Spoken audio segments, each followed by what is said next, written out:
and those piercing, reddish gold eyes looked as if they were burning with literal fire. He glared intensely at the enemy right in front of him. Chapter 33 comes to a close. Staring at Bayou, who stood tall amidst the ruins, the female Muto, standing in the water, watched him from a distance. Hearing that familiar frequency of his sound waves, she almost thought for a second that he was her very own child who had just hatched. But why, within those very sound waves, was Godzilla's voice mixed in? Meanwhile, the seemingly majestic Bayou actually wanted to facepalm. Why the heck was he even standing there? Let's rewind time a bit. After Bayou dropped off the humans, his first instinct was to just bolt. He'd already done everything he could possibly do. As for the rest of the experience point, Godzilla could just farm those himself. But as he was walking away, everything that met his eyes was a scene of absolute devastation. Mangled remains and ruins were scattered everywhere. Shattered bricks and stone were piled up like mountains. The streets that were once so full of life were now completely unrecognizable. He could even see blood staining the ground, along with all sorts of mangled bodies. It was a sight so tragic it would make anyone weep. But honestly, why should he give a damn? These weren't his people. His people were on the other side of the ocean. Well, back in his past life. Looking at the misery before him, Bayou started moving even faster. Heaven knows if they kept fighting for a whole week, if he might end up just like that too. Then, he suddenly came to a dead stop. Whoosh times hearing a heavy, massive breathing sound. Bayou looked ahead, at the king of monsters, buried under a mountain of ruins. Right now, Godzilla was pinned down by tens of thousands of tons of debris. Only his rather small-looking head was poking out. But just looking at that head, it was even longer than his own body length. Meanwhile, Godzilla, who had been quietly catching his breath, looked at Bayou, who had suddenly popped up right in front. He slowly turned his massive head toward that suffocating, heavy aura of his. It came crashing down like a mountain, catching Bayou right as he was about to bolt, leaving him completely frozen and dazed. But Godzilla only gave him a single, passing glance, before turning back to focus on gathering his strength. As for Bayou, a wild new idea suddenly flashed through his mind. All right, back to the present. Looking at what was happening right in front of her, at that little white thing that kept provoking her. In this moment, blinded by a white-hot rage, the female Muto didn't care one bit about that familiar scent of her own kind coming off him. Her massive body began to close in with terrifying speed. Her 6 limbs slammed into that even the calm surface of the sea erupted in massive, surging ripples. Seeing the female Muto charging at him like a literal tsunami, Bayou made his move once again. He chose to run for his life, but the female Muto was relentless. Since he dared to provoke her, she was going to show him exactly what true cruelty feels like. And in her blind, furious charge, the female failed to notice entirely that the direction Bayou was running was exactly where she had just been battling Godzilla, weaving through the dense network of small alleys. While they were small to Bayou, but to a human, they would have been massive main streets. Bayou was able to effortlessly leave the clumsy, heavy female Muto, eating his dust far behind him. He was confident that with his current speed, he wasn't inferior to any normal Titan. There was no helping it. Even though those Titans are massive, their running speed is just way too slow. That is the ultimate advantage of being small and nimble. Suddenly, just as Bayou was inwardly gloating to himself, another massive explosion thundered in his ears. He instinctively braced himself.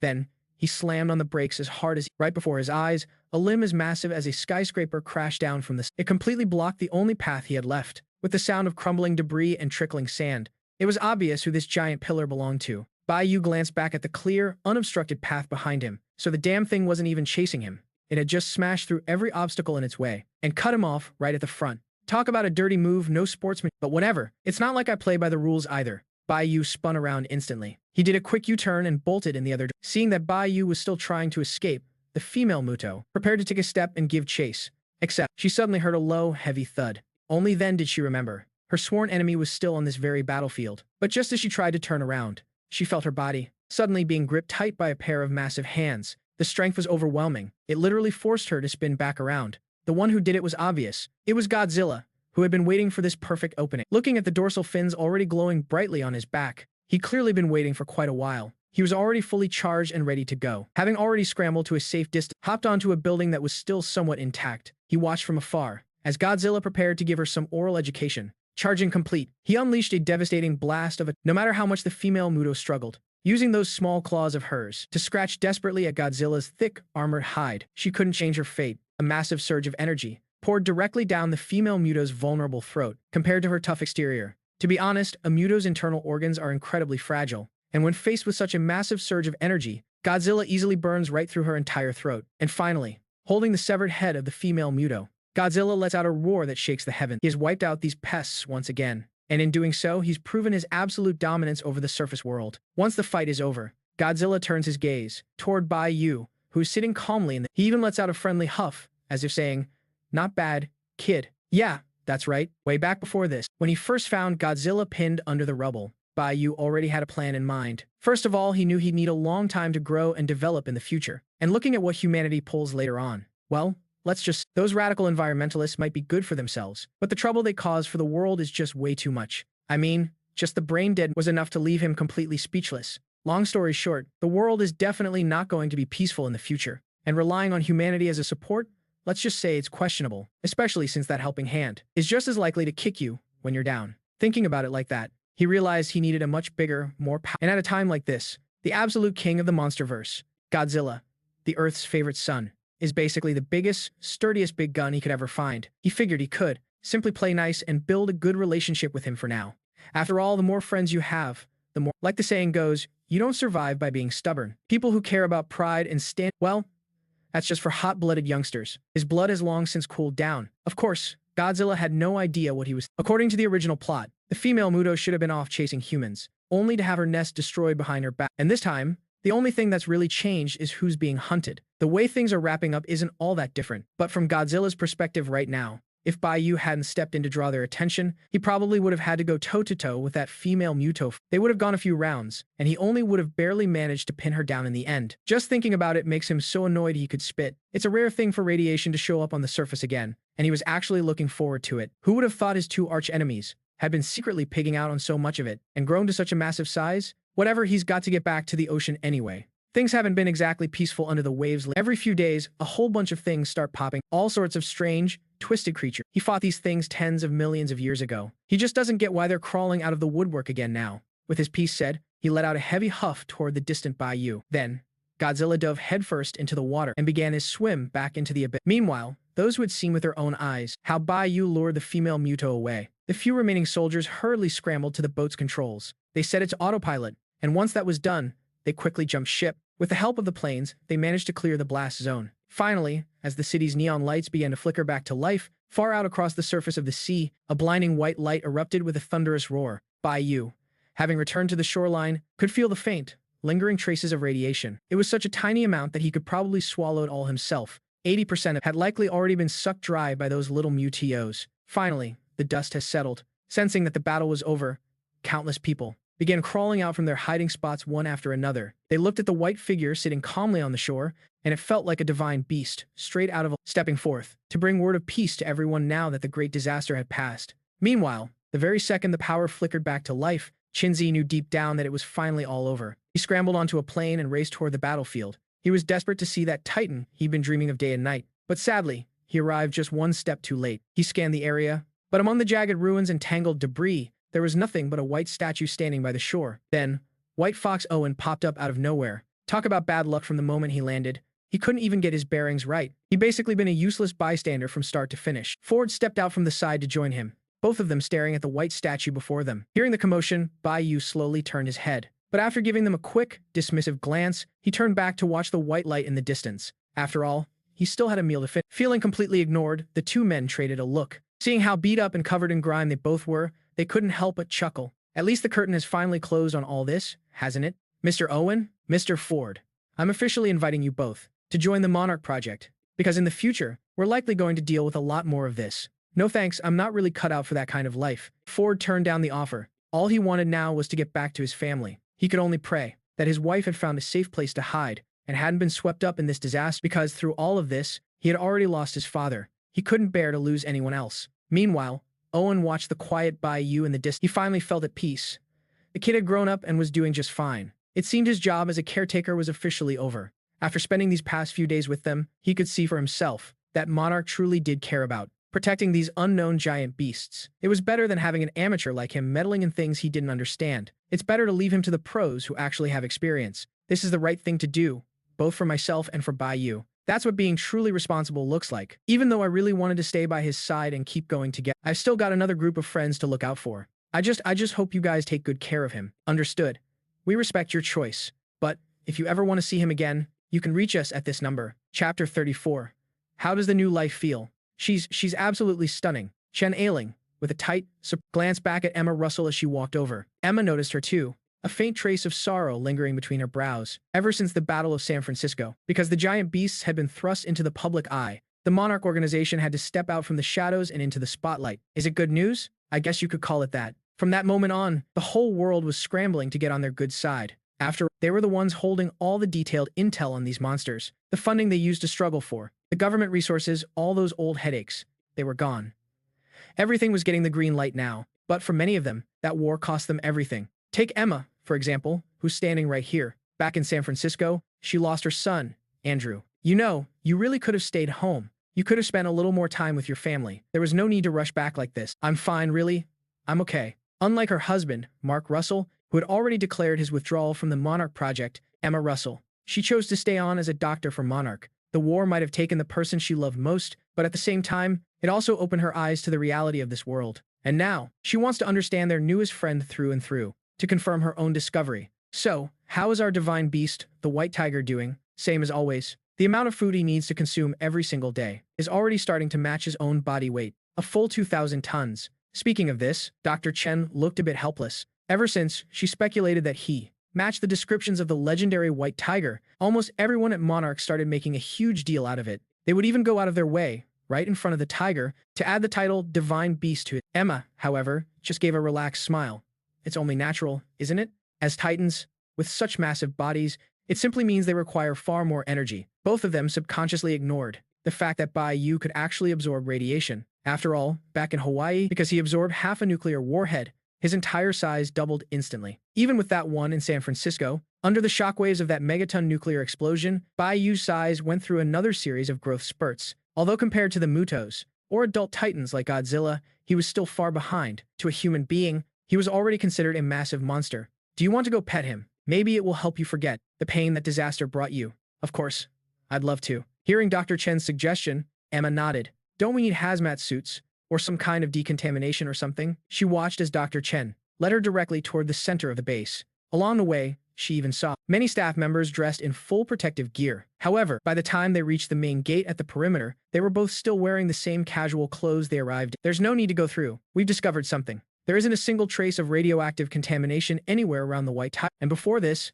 the files sent over by Mr. Owen, combined with what we've observed through our own contact with it, have already confirmed that fact. There's just one thing, though. We better bundle up in these thick coats, or we're going to get some nasty frostbite. Dr. Chen gave them a casual, nonchalant warning. Honestly, if it weren't for the fact that the creature actually demonstrated the ability to absorb radiation, he would have truly believed it was nothing more than some oversized white cat with a bunch of mixed-up genes. After all, when it comes to the way these titans actually live, humanity is still pretty much in the dark. If we're just talking about when they first appeared, well, there's a whole bunch of dinosaurs over on Isla Nublar, too. Does that make all of them titans? That's why, up until now, Monarch usually takes creatures whose physical size is just ridiculously massive and who possess power beyond human imagination and classifies them all as titans. The two of them took the heavy winter coats hand. They felt the warmth spread through them instantly. Get ready to be blown away. Thud. The heavy doors swung open, and a piercing, biting wind howling with ice and snow came screaming into the warm room. Luckily, the two ladies had already ducked to either side of the doorway, dodging that first blast of freezing frost. As the two of them stepped outside, their entire vision was suddenly filled with white and green. An impossibly vast, snow-covered forest revealed itself right then and there. If you were to pull the camera back and look down, you would see that inside a colossal basin, the scene right in the heart of a vast, sprawling forest, where endless white snow blends with the vibrant greens of life, layer upon layer, scattered across the horizon. And right at the edge of this basin sits a massive steel structure. Inside, there's a wide clearing, with thick smoke billowing endlessly into the sky, as if something huge is being built. This is Outpost 66, located in Alaska. Since Anguirus hasn't been discovered yet in this timeline, this place now belongs to our protagonist, given Bayou's white and purple stripes and the genetic data that Henry sent over, specifically the Siberian tiger DNA. Everyone reached a unanimous decision to make Alaska her permanent habitat. Seeing a world of ice and snow for the first time is actually pretty hyped. She's been rolling around frantically in the snow, and even started using her giant front paws to scoop all the snow into one place, forming a massive snowball. At this very moment, the two ladies see patches of green earth peeking through, and all those snowballs of different sizes in the distance, those are Bayou's proud little masterpieces. It's probably her first time seeing snow, so she's been super excited. She's been acting like a total bulldozer, piling all the snow together in heaps. We even caught her trying to build a snowman. Dr. Chen strolls through the snowy plains, her back turned casually toward Emma, looking completely at ease. She doesn't show even a hint of the usual dread one feels when entering an apex predator's territory. Emma, however, being in a titan's habitat for the first time, is looking pretty nervous. So is there anything I should be careful of when I meet her? Nope, nothing at all. The white tiger actually has as long as you don't pee on him, you'll be fine. Anyway, they both shared a little laugh at that, but Dr. Chen wasn't joking. He remembered a while back, there was a staff member who thought Bayou was so easygoing that when he really had to go, he decided to relieve himself right then and there. This absolutely infuriated Bayou. I mean, the guy was he was so pissed that he slammed his paw against a massive tree nearby. A huge pile of snow fell and knocked the poor guy out cold. Luckily, though, he didn't end up with any serious injuries. But that was the moment everyone finally realized that no matter how chill he seems, he is still an apex predator. He has an absolute drive to dominate his own territory. His kindness toward humans might just be because he's been around them since he was a cub. That explains his behavior. But protecting his territory? That's just feeling. Instinct at work. Sigh. How much further do we have to go? As they pushed deeper into the forest, the bare ground they had seen before was once again buried under a thick layer of snow. This forest felt as if it had been forgotten by time, submerged in an eternal, frozen winter. Looking out as far as the eye could see, every single thing was draped in heavy ice and snow. The crystal-clear ice shimmered like dreamlike jewels, clinging to every single branch and leaf. The towering pines stood tall and proud. Their needles and branches were wrapped in ice, looking like clusters of silver pom-poms. They swayed gently in the breeze, making a crisp, tinkling sound, like a symphony of ice played by nature itself. It's beautiful, isn't it? It's like a masterpiece of divine craftsmanship. But since these two joined the Monarch group, they've been everywhere. From the desolate Sahara Desert to the beast-ridden Amazon rainforest and the endless, barren stretches of the Gobi. They even searched far and wide for the whereabouts of those massive titans. They plunged 4,000 meters deep into the Pacific Ocean and journeyed to the very ends of the Earth, from the South Pole to the North. A sight like the one before them could certainly be described as breathtaking, but that was about it. Compared to the divine beasts they were about to meet, Emma couldn't help but feel that everything she was seeing now was nothing but a distraction, completely useless except for, "Don't worry," a voice, "We've arrived." As she watched the massive white and purple creature, heaving rhythmically with every deep breath, Emma gasped, pressing her hands to her lips in shock. It was absolutely overwhelming. Right there, in the middle of that vast, endless snowy waste, a white-furred, purple-striped, giant tiger lay sleeping peacefully. Its colossal body was like a small mountain, standing out sharply against the pure white landscape. Its fur was a white so pure, it rivaled without a single speck of dirt, looking as if it had practically merged with the wintry world. And those mysterious purple markings, they looked like ancient, sacred totems, winding and twisting, all across its massive frame. They gave the beast an air of mystery and terrifying majesty. The giant tiger was curled on its side, resting its heavy head on its paws. Its eyes were tightly shut, its breathing slow, steady, and its long tail was draped casually on the ground, the soft fur at the tip swaying gently in the cold breeze. Snowflakes drifted down from the sky, landing softly on its footer, but none of it seemed to disturb its deep slumber. Its ears would twitch every now and then, as if it remained alert, even in its dreams. The snowy plains were eerily silent, save for the rustle of the wind through the trees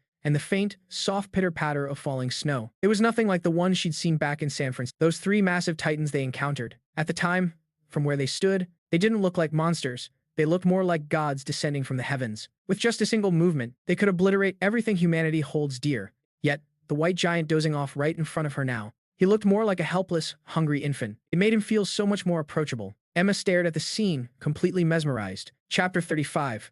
The New Monster Daddy. At a Monarch outpost, an urgent alarm suddenly blared through the halls. "What's going on?" The man in charge, his face covered in stubble, Tim, wearing his glasses, walked in after receiving the alert. He quickly asked for a status report. "Someone is trying to use online decryption software to hack into the archives." Noticing the signal was coming from Japan, he paused, looking deep in thought. He then instructed the staff to keep quiet about this and not tell a soul. He'd handle it himself. Then, he stepped away to make a phone call. Meanwhile, a striking young woman was sprinting through the streets. She kept glancing back over her shoulder, as if someone were hunting her down. Kate couldn't wrap her head around it. Where the hell had her father gone? Ever since the San Francisco disaster, she finally realized that the world wasn't at all what she thought it was, especially with the sheer horror of those titans roaming the earth. At first, she thought it wasn't that big of a deal. She figured as long as she stayed with her dad, and they moved somewhere remote, they'd be able to avoid the chaos. But just as she was planning that, she got the news. Her father had vanished. The message claimed that he was lost in a plane crash, but she didn't believe a single word of it. So,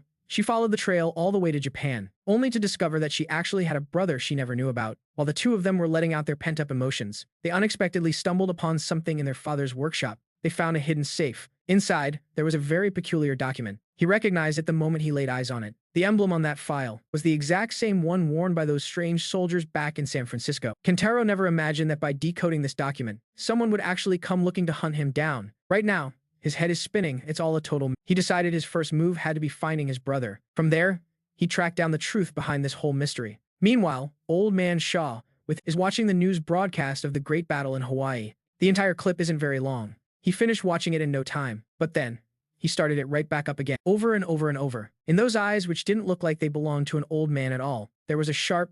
He was scrutinizing every single frame with total focus, whether it was Godzilla letting out a massive roar to the heaven, or the Mutos appearing one after another. Even that small, delicate white figure didn't escape his gaze for a second. Hearing a knock at the door, he swung it open. He looked at the three young people standing before him. So your father is Bill Randa's son? The past is always the most painful. As he recalled their time working together back in the day, he never would have guessed that Randa and Keiko would actually end up together. But hey, that's all ancient history. However, the moment he heard that Hiroshi had gone missing, his brow furrowed in deep concern. After a long string of twists and turns, Shaw, Kate, and Kentaro met up with May, a friend of theirs who's a total pro with computers. The guy could just act like a random bystander. They hopped onto a plane belonging to his old pal and flew straight toward Alaska. That was the area where Kate and Kentaro's father, Hiroshi, was last seen before he vanished. When 5 of them arrived in the frozen wilderness of Alaska, following the clues from the coal, they were quickly able to pinpoint the general location. But as they began their descent onto the snowy mountain, all they found was the horrific wreckage of a plane. The pilot was dead in the cockpit,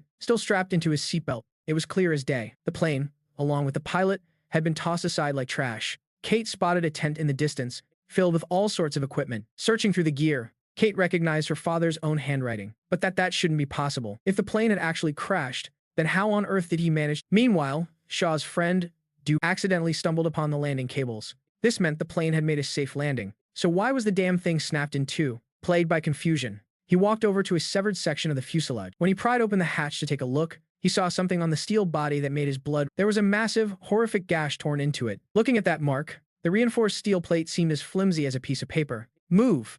Everyone get out of here now. But just as he scrambled onto the plane to start the engine, the silent, frozen ground began to shake violently. Before anyone could even react, a massive creature erupted from the ground. It looked like some kind of monstrous, giant pangolin, but its mouth, it was lined with tentacles, like an octopus. The tips of those tentacles glowed with an eerie, shimmering blue light. Standing next to the old biplane, this behemoth was absolutely staggering, stretching at least 20 meters in length. With just a shrug of its massive front limbs, it crushed the plane, sending the whole thing tilting into the air. The other 4 stood frozen in shock.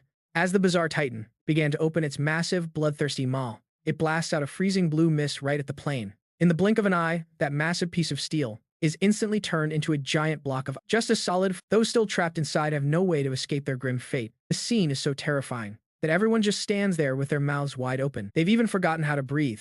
But then, they notice the creature turning its gaze back toward them. Shaw, being the veteran he is, reacts instantly. He screams at the top of his lungs, "Run! Get out of here, now." But Kentaro is just way too close. As he watches the ice beast slowly closing in on him, he realizes he won't be able to dodge in time. Suddenly, he spots a flare gun lying on the ground nearby. Thinking fast, he lunges forward with everything he's got. He grabs it and fires it off immediately. The ice beast has never seen anything like this before. It instinctively looks up, its eyes following the bright light through the sky. Taking advantage of this split-second open, the other 4 scramble away as fast as they can. Left all alone back there, the frustrated ice beast lets out a furious roar. Meanwhile, over at Outpost 66, Bayou is currently lying on the ground, looking incredibly comfy. He's totally enjoying a massage from the humans working on him. He's so happy. He feels like giving the massage manager a massive bone. Man, this feels him. He originally thought that once he grew to this size, he wouldn't be able to enjoy this kind of pampering anymore. But who would have guessed? Just to keep him in a good mood, the filthy rich Monarch organization didn't hesitate for a second. They basically took over the entire operation. And as for the staff who were serving him, well, Monarch just bought them all. What if the tools don't fit his new size? Simple, they just order brand new ones. They even prepared backup sets in sizes 1, 2, and 3. They're already planning ahead for Bayou, as his body continues to get even bigger in the future. Feeling the gentle brushes and combs moving across his skin, carefully grooming his fur, Bayou peacefully rests his huge head on the ground, completely relaxed. Dr. Chen, who had been waiting nearby for quite a while now, along with Emma, reached out their restless hands, constantly stroking Bayou's silky, soft fur. But this tiny little movement wasn't even worth mentioning to Bayou. As for how it felt, well, he could only say it was a bit like someone touching his hair in his previous life. The sensation wasn't heavy, but he could definitely sense it was happening. As for Dr. Chen, after finishing her daily dose of petting the cat, she pulled her hands back with a look of pure satisfaction. She absolutely loves cats, or rather, she loves anything fluffy. Whenever she sees something like that, she just has to give it a good rub. But then there was Emma, who looked like a total obsessive fangirl on the side. She didn't just stop at using her hands. Her entire body was practically buried in his fur. She was taking deep breaths through her nose and mouth, just soaking in Bayou's warmth. He could understand her, having those special feelings for a titan. But isn't this way of showing it a bit much? It almost seems a little creepy. Now, because of his angle of vision, Bayou didn't even notice that someone was about to crawl right into his fur. But suddenly, he felt like he heard another strange sound wave. Those fluffy ears of his instantly perked up, and his head shot up high. Seeing Bayou looking around like that, Emma, who had been in the middle of her intimate contact, was quickly dragged back by Dr. Chen. After all, no matter how you slice it, he's a massive guy weighing thousands of tons. Even the slightest, most accidental movement could end up seriously hurting a human. What's wrong with him? While the two women were losing their cool, the staff members working around Bayou just kept right on going with their tasks. He appeared incredibly calm, as if he'd seen it all 1,000 times before. And then, Bayou lifted his free front paw. He gave it a little wave, signaling them to back off for now. The massage crew, who were already perfectly in sync with Bayou's, all started packing up their gear. They hopped into their lift trucks and began to pull back, but they only moved about 50 meters away. Just one word from Bayou, and they'd be right back there, ready to serve him again. Seeing the two sides share such an effortless connection, Dr. Chen's brow furrowed slightly, but he didn't say a word. Right now, what he was truly curious about was what exactly was going on with Bayou. When it came to the habits of these titans, everything they had was just pure guesswork based on nature. They didn't have a single shred of actual, hard data. And this might be the chance they needed. After glancing around to make sure no humans were nearby, Bayou began to pull himself up. A massive cloud of blood mist, kicked up by his gargantuan, started to drift and scatter. Slowly, he stood up completely straight. His head, looming high above, already towered way past the surrounding treetops. His white patterned skin looked absolutely majestic, shimmering in the sunlight. At the same time, that colossal frame had already completely blocked out the sun for the two people standing below. It was only then that Emma finally managed to ask, "How big is he now?" Shoulder height is 19.74. Total length is 37.21 meters. Hearing Dr. Chen rattle off those numbers, Emma's pupils shook. She was clearly stunned. And his weight? Estimated at 2,400 tons. Estimated? Seeing the look of confusion on Emma's face, Dr. Chen waved his hand, looking a bit helpless. The magnetic field he generates actually lightens his own weight. We calculated this based on his body density. The calculations are in. Then just measure how heavy he is directly. 200 tons, a 12-to-1 ratio. That's a massive gap. He doesn't give a damn about the tiny humans beneath him. Bayou followed the direction of that strange frequency. He turned around and immediately set off. What is he trying to do now? Mark once said that when an apex predator leaves its territory of its own accord, it means there's another apex predator threatening its position. Emma couldn't help but think of her husband. He spent every day obsessing over animal habits and things like that. Who knew that knowledge would actually come in handy today? Quickly, notify the base to send out a helicopter. We need to know exactly what the white tiger is up to. Dr. Chen signaled to the staff in the distance, and after giving the order, he quickly hopped into the truck. He had to report the situation. This might be a brand new discovery in their research on the Titans. Chapter 36. One-shot kill.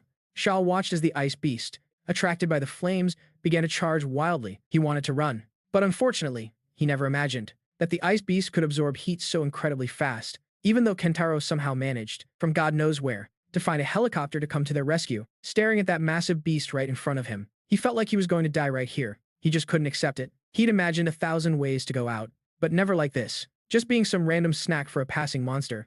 As the realization hit him, filled with absolute desperation, he let out one last roar of fury. He was hoping to use this moment to vent all the frustration and bitterness. Okay. Suddenly, a much more piercing and thunder, it completely drowned out the old man's desperate cry of frustration. Even the Bingshi beast standing right in front of him suddenly stopped dead in its tracks. Its gaze swept past the tiny, insignificant human and fixed on the figure standing behind him.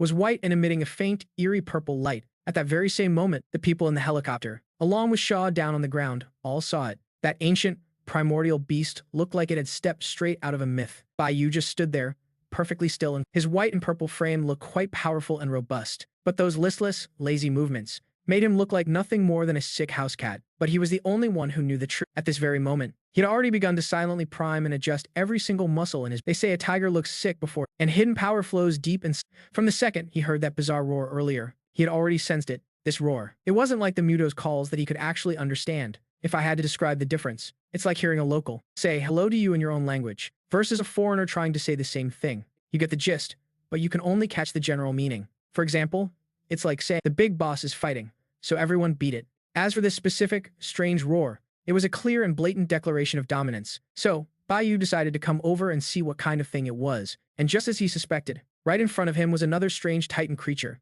It was just a little on the small side. But hey, it still qualified. It looked like the kind that feeds on thermal energy. He did a rough mental calculation of the size difference between them. The enemy was over 30 meters long, while he was only a bit over 20 meters. But honestly, it doesn't matter what kind of powers, at least in terms of raw physical size. He finally, for once, had the upper hand over his opponent. God knows how desperate he felt back in San Francisco, having to face off against the likes of Godzilla and the Mutos. Back then, it was like a hawk hunting a tiny chick. But here, he finally got a rare chance to really show off his power. Even though he was feeling incredibly hyped up inside, on the surface, he still acted like he didn't give a damn. He perfectly channeled the vibe of a feline, radiating the sheer pressure of an absolute. This forced the frost beast below to slowly back away. The thing wasn't blind, after all. It could obviously tell that this newcomer was way bigger than itself. Plus, it could sense something from the glowing parts of his body, a faint, leaking energy that felt dangerous. This clearly wasn't the kind of prey it hunted millions of years ago. Those things were just big for the sake of being big. No, this was a titan on the exact same level as itself.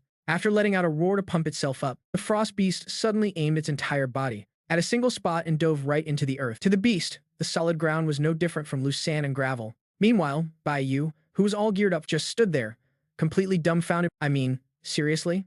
You're supposed to be a top-tier predator, and you're just gonna bolt without even trying to. But since it was his first time seeing something like this, Bayou kept his cool and stayed patient. He started closing in, moving with an elegant, cat-like stride. From his vantage point, Shaw saw this whole scene unfold, and he didn't dare make a single move. One small monster left, only for an even bigger one to show. Sure, it looked pretty, but it's a cat, damn it. It's only natural that it would want to eat some meat. While frantically signaling for the planes in the sky to stay away and not land, he began to quietly slip away toward the side. Fortunately, that thing's attention wasn't focused on him at all. But just as Bayou reached the entrance of the cave, where the frost beast, he tentatively poked his head inside to take a look. Rumble. Suddenly, the ground beneath him gave way, and Bayou realized things were about to. He suddenly leaped high into the air. At the exact moment he took flight, a massive hole burst open right where he'd been standing. The frost beast that Bayou thought had run away came lunging out from the ground below. Once Bayou regained his footing, he glared at the beast for its dirty tactics, feeling pretty pissed off. He'd almost been blindsided by a damn animal. How the hell was he supposed to take that lying down?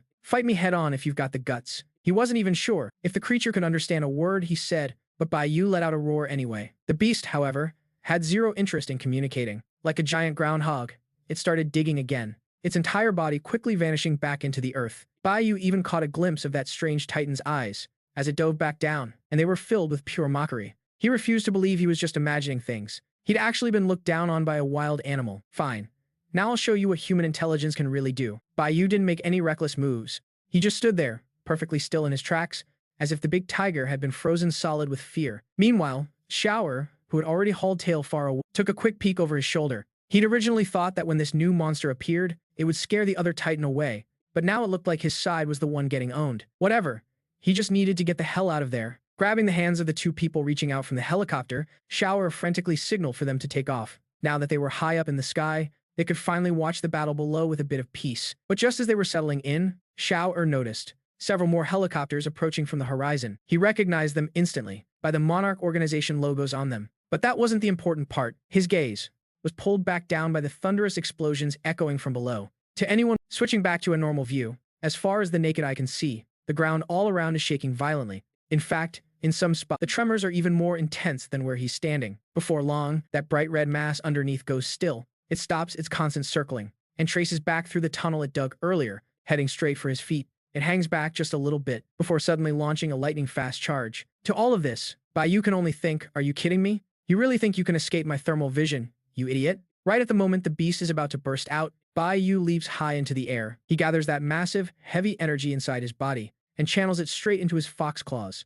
Empowered by this surge of electromagnetic force, Bayou's entire body begins to erupt with flashes of purple lightning, looking like a god of thunder descending to earth. Swinging those ready and waiting fox claws, Bayou slams them down right on the ice rhino beast just as it pokes its head out. Bayou's crushing blow meets the beast's head the very instant it appears. With the boost of electromagnetic force, that incomparable strike crashes down with the power of tens of thousands of tons. Even the resulting electrical shockwaves explode outward in every direction, whipping up a massive cloud of snow. Even the ground he hasn't even hit yet begins to quake. As the snow settled, Dr. Chen, Shaw, and the others were left in utter on the once empty frozen plains. A massive crater had appeared, with this hole as the epicenter. Snow within dozens of meters had been blasted into the sky.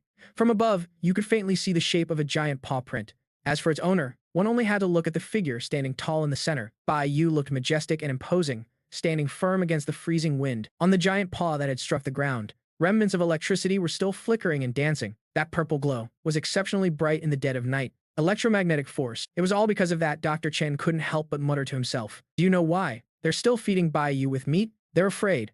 That's right. Exactly. Humans, the self-proclaimed masters of the Earth, are terrified. Ever since 3 nuclear power plants in Japan birthed the monster that wiped San Francisco off the map, everyone has been living in fear. The most powerful weapons in their possession couldn't leave a scratch on these titans. In fact, those weapons were nothing more than fuel for them. Even now, they could easily build a simple nuclear plant to provide energy for this giant white tiger, instead of using a never-ending line of trucks just to transport meat. They are terrified. These unheard-of ancient beasts, once they've had their fill and truly reach their full potential, who knows what they might do? Even though he has already proven his friendliness toward humanity, no one is willing to gamble. They won't bet the entire future of their on a merry animal. This is why they are trying to use meat to stunt Bayou's growth. After all, from what they've gathered, Skull Island also has its own overlord. It hasn't absorbed any radiation, and even now, it still hasn't shown any special attack skills. Fortunately, amidst the light snow, the white feathers of the silver furly look so incredibly proud and solitary, and honestly, pretty damn majestic. Chapter 37. A wild idea. You guys know what electromagnetic force is? It's one of the 4 fundamental forces of the universe. Right up there with the strong nuclear force, the weak nuclear force, and gravity. These are the building blocks of our world. As for the specifics of how it all works, go look it up on Google yourself. I'm way too lazy to waste time rambling about to put it simply, based on what Bayou knows, he remembers that even human contact is tied directly to electromagnetic force, like how the same poles of a battery attract and opposites repel. But the thing is, every cell in the universe, every single atom carries its own electromagnetic charge. So, theoretically speaking, humans have never actually touched anything in their lives. Because the second 2 things really get close, the electromagnetic force from the atoms creates a repulsive reaction, and that pushing away is what creates the sensation. On a microscopic level, they're naturally pushing each other away. It only looks like contact from our perspective. So, once Bayou discovered he could control electromagnetism and realized he could use static electricity on his palm to give himself the ability to climb, his imagination just went wild. Could he maybe for his slaps add just a tiny bit of electromagnetic force? It would make his strikes hit way harder. During his time back in that war zone, he wasn't just stuffing his face and getting massages. All those snowballs, big and small, those were his masterpieces. But back then, what he was actually thinking about was how to turn down his own electromagnetic field. Otherwise, with his massive frame and the sheer force behind his weight of over 1,000 tons, did you really think he'd just be making snowballs? He's out here crushing mountains. So, Bayou had been focused on finding the right balance of electromagnetic polarity in his palm. Similarly, when he needs to amplify his strength, he just needs to flip the switch. Just look at it. His masterpiece ended up looking like the legendary Buddha's palm. That arrogant Bingshi beast from before was instantly turned into a bloody pulp by a single slap. Yet, Bayou is still holding his head high, desperately squeezing his eyes shut. Is he moved to tears because he finally used his powers in a real fight? Oh, he's moved all right as in. He doesn't dare. His foot hurts so badly that he's frozen stiff, keeping those eyes shut tight. Just because he's terrified that if a single tear falls, he'll lose all his streak. He could clearly sense several planes still circling in the sky above him. As they say, being strong is only temporary, but looking cool is a lifelong commitment. He can handle acting cute and begging for treats, or even bowing down to a boss. The former is for survival, and the latter is just to stay alive. Whether it's dealing with humans or Godzilla, he doesn't feel ashamed about sucking up to them. But right now, 1 second ago, he was pulling off an unbeatable tactical masterclass, insta-killing that little beast. If he starts crying the very next second, what kind of joke would that be? But man, feeling his claw about to burst, Bayou felt like every single bone and meridian in his body had completely snapped. It was a total, shattered mess of a fracture. Luckily, he also realized something. Whenever a part of his body takes serious damage, the power core inside him automatically surges with energy to trigger rapid self-healing. And if he consciously controls it, the healing process becomes even more effective. Having spent some time being pampered by humans, the surging power reactor has finally started to kick into gear. Rapid healing began to spread instantly through the palms of his hands. In just a matter of moments, those internal injuries were pretty much fully healed. But the pain, that was still there, stinging like 1,000. He's definitely mastered that whole electromagnetic force technique by now, and the impact it delivered was honestly incredible. He even felt like that one single slap packed 100,000 tons of raw force. But here's the catch. For every action, there's an equal and sure, he had a layer of padding to help absorb the shock, but thinking he'd come out totally unscathed? That was a load of crap. Even now, he didn't dare take a single step, terrified that he'd just lose his balance and hit the dirt. Once dawn broke, Dr. Chen and Emma both made their way over to Bayou, who was still standing tall. How long has he been like this? He hasn't moved an inch since last night. After a bit of quick small talk, the two doctors pulled out their scanners and began circling Bayou to run their tests. To be fair, last night, the commotion Bayou caused had put everyone on high alert. Even Dr. Chinzi was rushing over to see what was going on. Was it a shock? You bet. That monster that appeared out of thin air was something they had never encountered before. If it wasn't for Bayou's sudden intervention, they might never have realized that right on the edge of the base lived a creature like that, a titan capable of absorbing massive amounts of thermal energy. As for Shaw, the man found alongside the beast, while the younger generation of scientists had certainly heard of his legendary reputation, that was where the interest ended. Compared to an old man who had retired ages ago, they were much more fascinated by the man right in front of them, Bayou. So, they just handed the old guy off to Tim, who had arrived with the team to deal with. And when the fashionably late Dr. Chinzi finally arrived, he froze in place like a statue, staring at Bayou, who looked just like a white stone just like a divine beast stepped right out of a painting. Dr. Chin said, Dr. Chen, I want to know, did the white tiger just leave all of a sudden? He patted the snow off his clothes. Keen as he was, he'd already noticed something when Bayou was standing up. Those young limbs of his were trembling ever. Looks like he's hit a bit of a snap. But a moment later, Chinzi tossed that thought to the back of his mind. This is a titan we're talking about.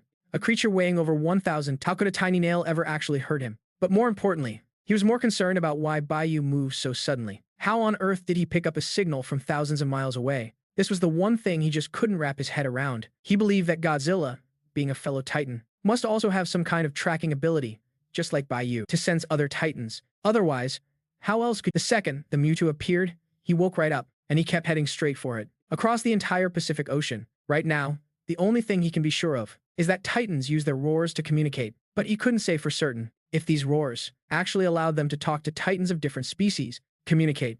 Exactly. At the time, he was enjoying his favorite massage, but it was like something suddenly startled him. As she said this, Dr. Chen then laid out all the information she had gathered. Look here, Dr. Chinzi. The very moment the white tiger made his move, our staff at the outpost also picked up a mysterious cry. Combined with the testimony from Shaw and his team, we can conclude this much. While this ice beast was hunting them down, the roar it let out disturbed the white tiger. He took it as a direct challenge, a provocation. That's why he traveled thousands of miles just to hunt it down and kill it. Dr. Chen, who arrived a step too, completely ignored the fact that Bayou had actually tried to communicate. After all, in that moment, while Bayou felt a dark gloom deep inside, on the surface, the two of them started brawling the second they locked eyes, fighting until a winner was finally decided. Chinze, who was busy piecing wiped his slightly fogged-up glasses, lost in deep thought. The information from Dr. Chen filled in the final piece of the puzzle in his mind. These titans, they won't tolerate any creature of their own rank, wandering around their territory at will. They'll even go to war just to prove who is boss. Wait, you don't mean Skull Island, do you? Chinzi reached out to stop Dr. Chen from finishing. They both knew exactly what was left unsaid. Compared to the strange beasts they had found so far,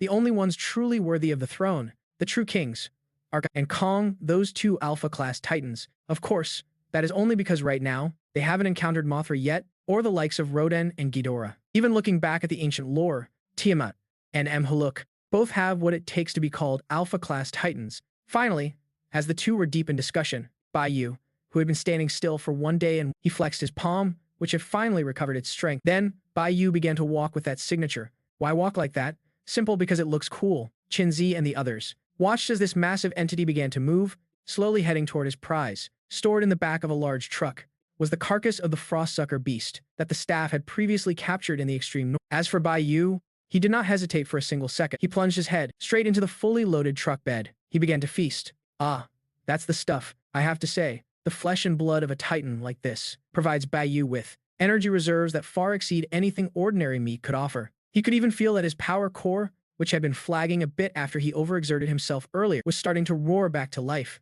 It began greedily absorbing every drop of energy from the carcass before him.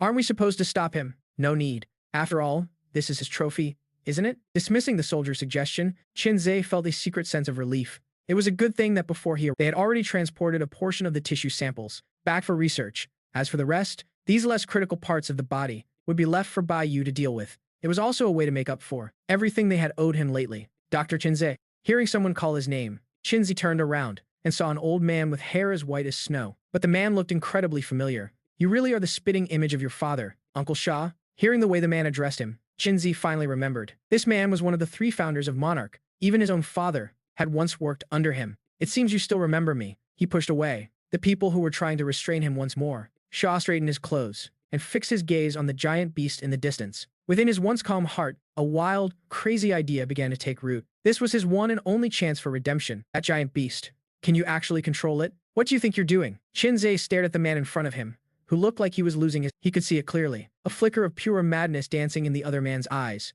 Chapter 38. Forcing the growth. Bayou wore a dead serious expression as he stared at the bizarre, radiation-soaked slab of meat. Something was wrong. On a scale of 1 to 10, this was a solid 9. Where on earth did these humans scavenge so much? Meat packed with radioactive energy? There was no way. Did they actually butcher the corpses of those two Mutos just to serve them up to him as a meal? That's just insane. Ever since the Monarch organization first hauled him off to this place, he'd noticed that the meat they fed him daily was just bottom shelf, or beef, mutton, some fish. Seriously, sometimes they'd even toss him some frozen blocks that were clearly past their prime. But hey, at least it kept his stomach from growling. When you're starving, who cares if it's a gourmet feast or not? At the very least, it didn't taste half. But now, ever since that scrap with that weird frost beast, he felt more and more stuffed over the last 2 months. A couple of days ago, a swarm of workers showed up and started assembling a massive hunk of iron right in front of him. Before he knew it, just the time it took for a quick nap, that metal beast was finished, and it hadn't stopped pumping out waves of radiation since. Did they seriously just give me a nuclear reactor? When things get this weird, there's always a catch. Even now, looking at this peculiar cut of meat, having already tasted the flesh of that frost beast, he knew exactly what Titan meat felt like. You could say that compared to this, the regular animal meat he used to eat was nothing but absolute trash. But with the menu suddenly getting this fancy, he couldn't help but feel a little uneasy. You're actually feeding the remains of both Mutos to the white tiger? Just what exactly are you trying to pull? Dr. Chen still didn't quite grasp the true nature of the connection between Qinzi and Shower. Even though their family had spent generations tracking and studying these legendary,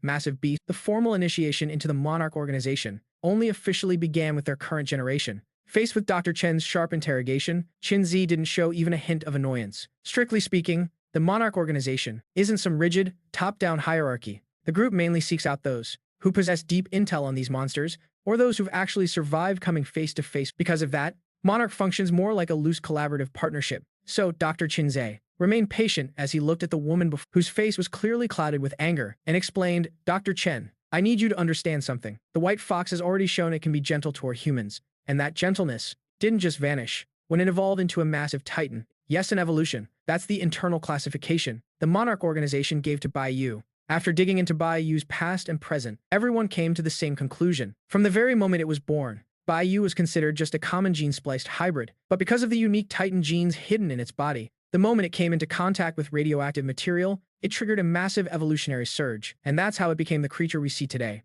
Its size doubled in an instant, and its weight increased exponentially. Add in that insane electromagnetic field control, and it's more than earned the title of a true Titan. But here's the thing, just like how humans have dissected the DNA of every other Titan out there, they know Bayou's genetic code like the back of their hand, but they simply cannot replicate a new living organism. Once those cells leave Bayou's body, they die off instantly. They decay and lose all their value. I know, but I hope you understand. After what Dr. Chen went through during that ritual in Japan, everyone within the Monarch organization, from top, has become extremely sensitive about fast-tracking the— Then why are you still using this method? To force the white tiger's growth? A bit strange, isn't it?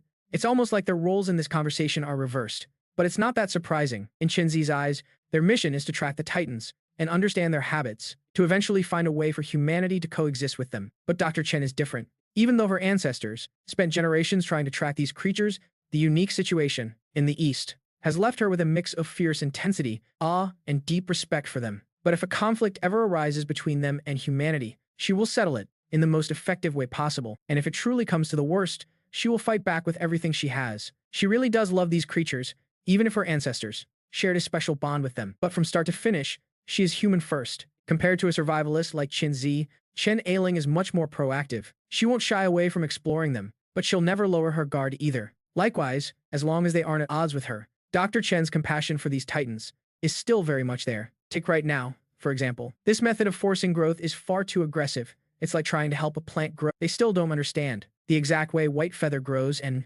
evolves. This is a report from 50 years ago. You should take a look at this. Taking the documents handed over by Qinzi, Dr. Chen skimmed through them rapidly. His expression shifted from initial confusion to absolute, soul-chilling. He never could have imagined that as far back as the last century, someone had already tried to reach the center of the Earth just to find the origins of those Titans. This is beyond insane. But what's even crazier is, they actually pulled it off. They really went inside, and more importantly, they made it. And that white-haired old man from before, he is their living proof. The Hollow Earth Project, our researchers once theorized that the surface might not be where these Titan behemoths belong. Their true home lies within the Earth's core. It's just that, for some unknown reason, they emerged onto the surface and managed to thrive here. Back in the last century, we actually launched a mission just like this, to find the source of everything. We were successful back then. We managed to break into that bizarre world, but for some reason, the project was shut down immediately. Wiping the fog from his glasses, this frozen, snowy wasteland is a nightmare for someone who wears glasses. It's not friendly at all. After putting them back on, Chinzi continued in a low, the technology back then was just too primitive. Humanity wasn't even close to being ready to truly come face to face with those giants. Because of that, we lost so many brave souls. But it's different now, because now we have him. Chinzi shifted his gaze toward the ground below. Back at the cave entrance, Bayou finally gave in. He truly began to gulp down the massive chunks of flesh and blood without a single worry. After a brief internal tug of war, Bayou, unable to resist the temptation, decided to open his mouth and start feasting. Like he always says, his life was already a mess. So who cares what happens next? If humans really wanted to kill him, they could have just used any simple method. This definitely isn't how you poison someone. It would be such a waste. Since that's the case, why should he let good food go to waste? That would be a damn shame. He'd eat his fill first and worry later. 3 months later, we're planning to launch the Hollow Earth mission once again. And every time we head into the core, we need a Titan to lead the way as our vanguard. To help us clear a path through, the White Tiger's power is exactly what we need right now. He'll be coming along with us. I still have my reservations about this plan. Hearing Dr. Chinzi reveal the entire plan, Dr. Chen muttered to herself in deep thought, her elegant brows furrowed tightly. From a scientific standpoint, she couldn't find a single logical reason to stop him. To everyone else, this was just common sense. It was even considered a supreme honor.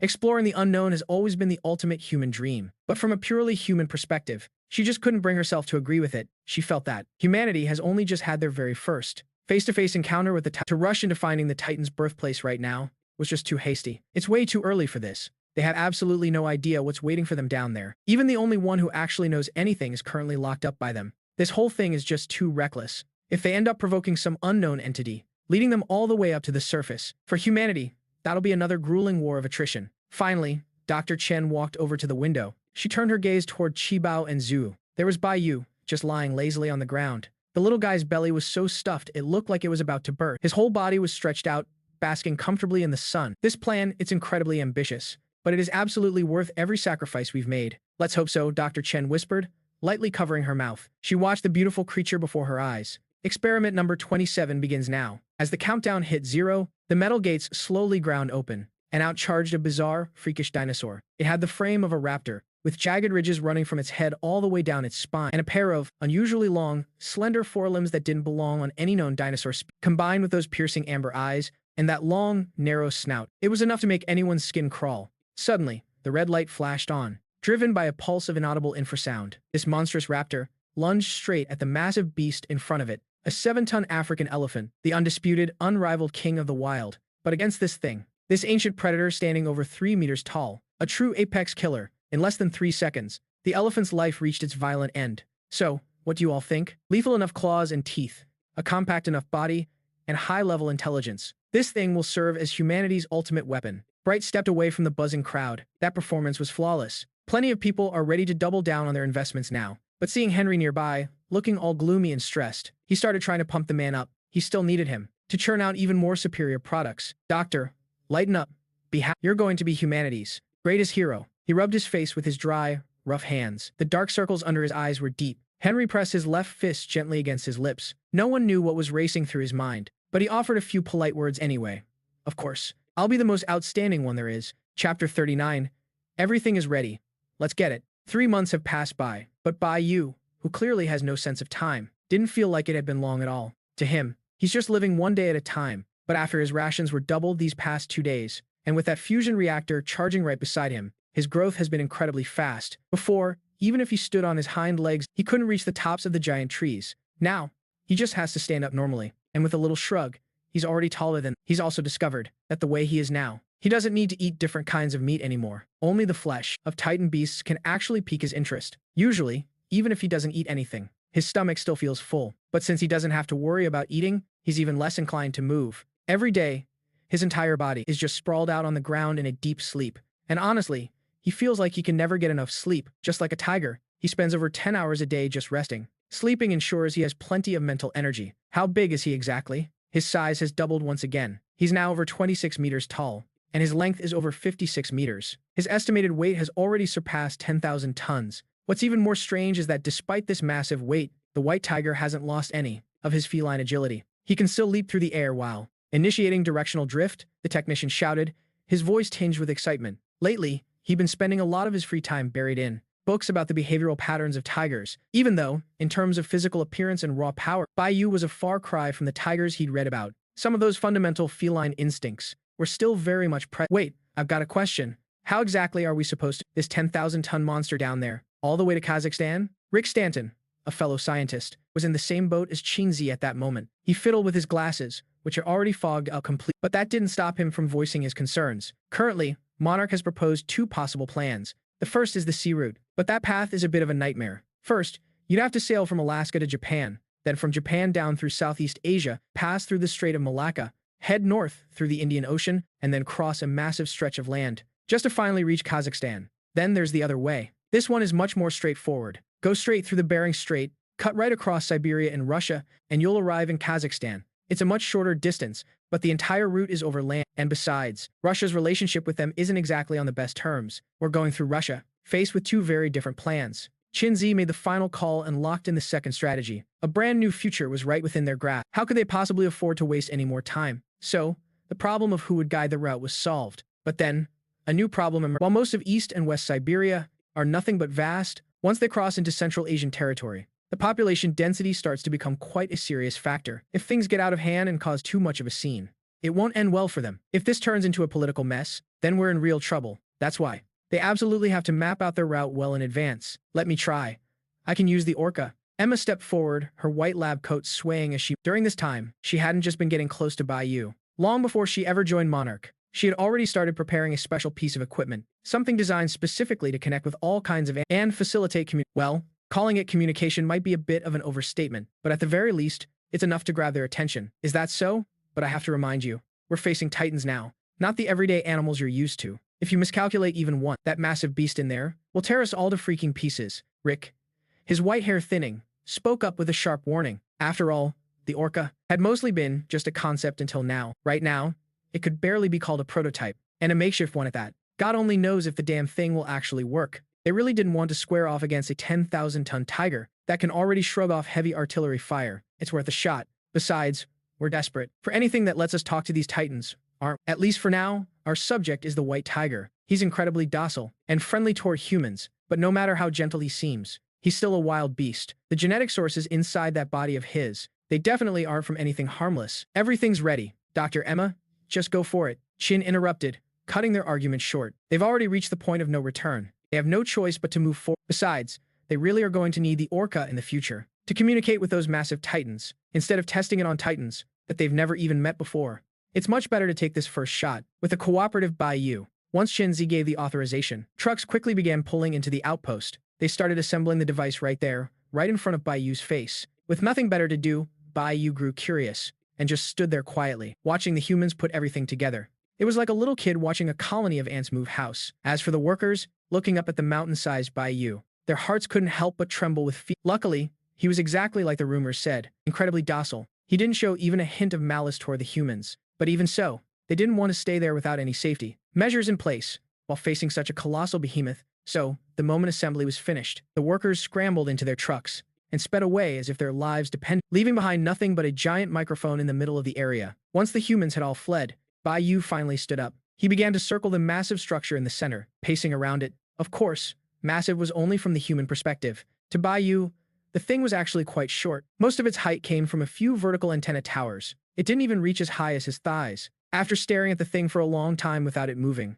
just as he was getting ready to leave, a mysterious sound wave suddenly radiated out. The second he heard that sound, Bayou's whole body shuddered instinctively. His white fur stood straight up instantly. All he wanted to do was run right now, because his primal instincts were screaming at him. There's an apex predator lurking nearby, and it's a terrifying existence, right on the level of a monster like... But Li Jua tells him point blank, there isn't a single dangerous thing in the vicinity. He can't even find a single strand of hair from a titan behemoth. After cranking his thermal sensors and pushing his bioradar to full power and truly confirming that there is absolutely nothing around, Bayou finally manages to settle the unease in his heart. No kidding. Even if he has a bright future ahead of him, in terms of raw power, he doesn't even make the cut yet. Tier 0. Burning Godzilla and the Berserk Blood Demon. Tier 1. Full Power Ghidorah and Purple Godzilla, along with a controlled Blood Demon. Tier 2. Long Form Ghidorah. 19 Godzilla and the Docile Snow Model. Muto Prime. Tiers 3 and 4. Godzilla, Battle Axe Kong, Rodan, and the Muto Queen. Tiamat.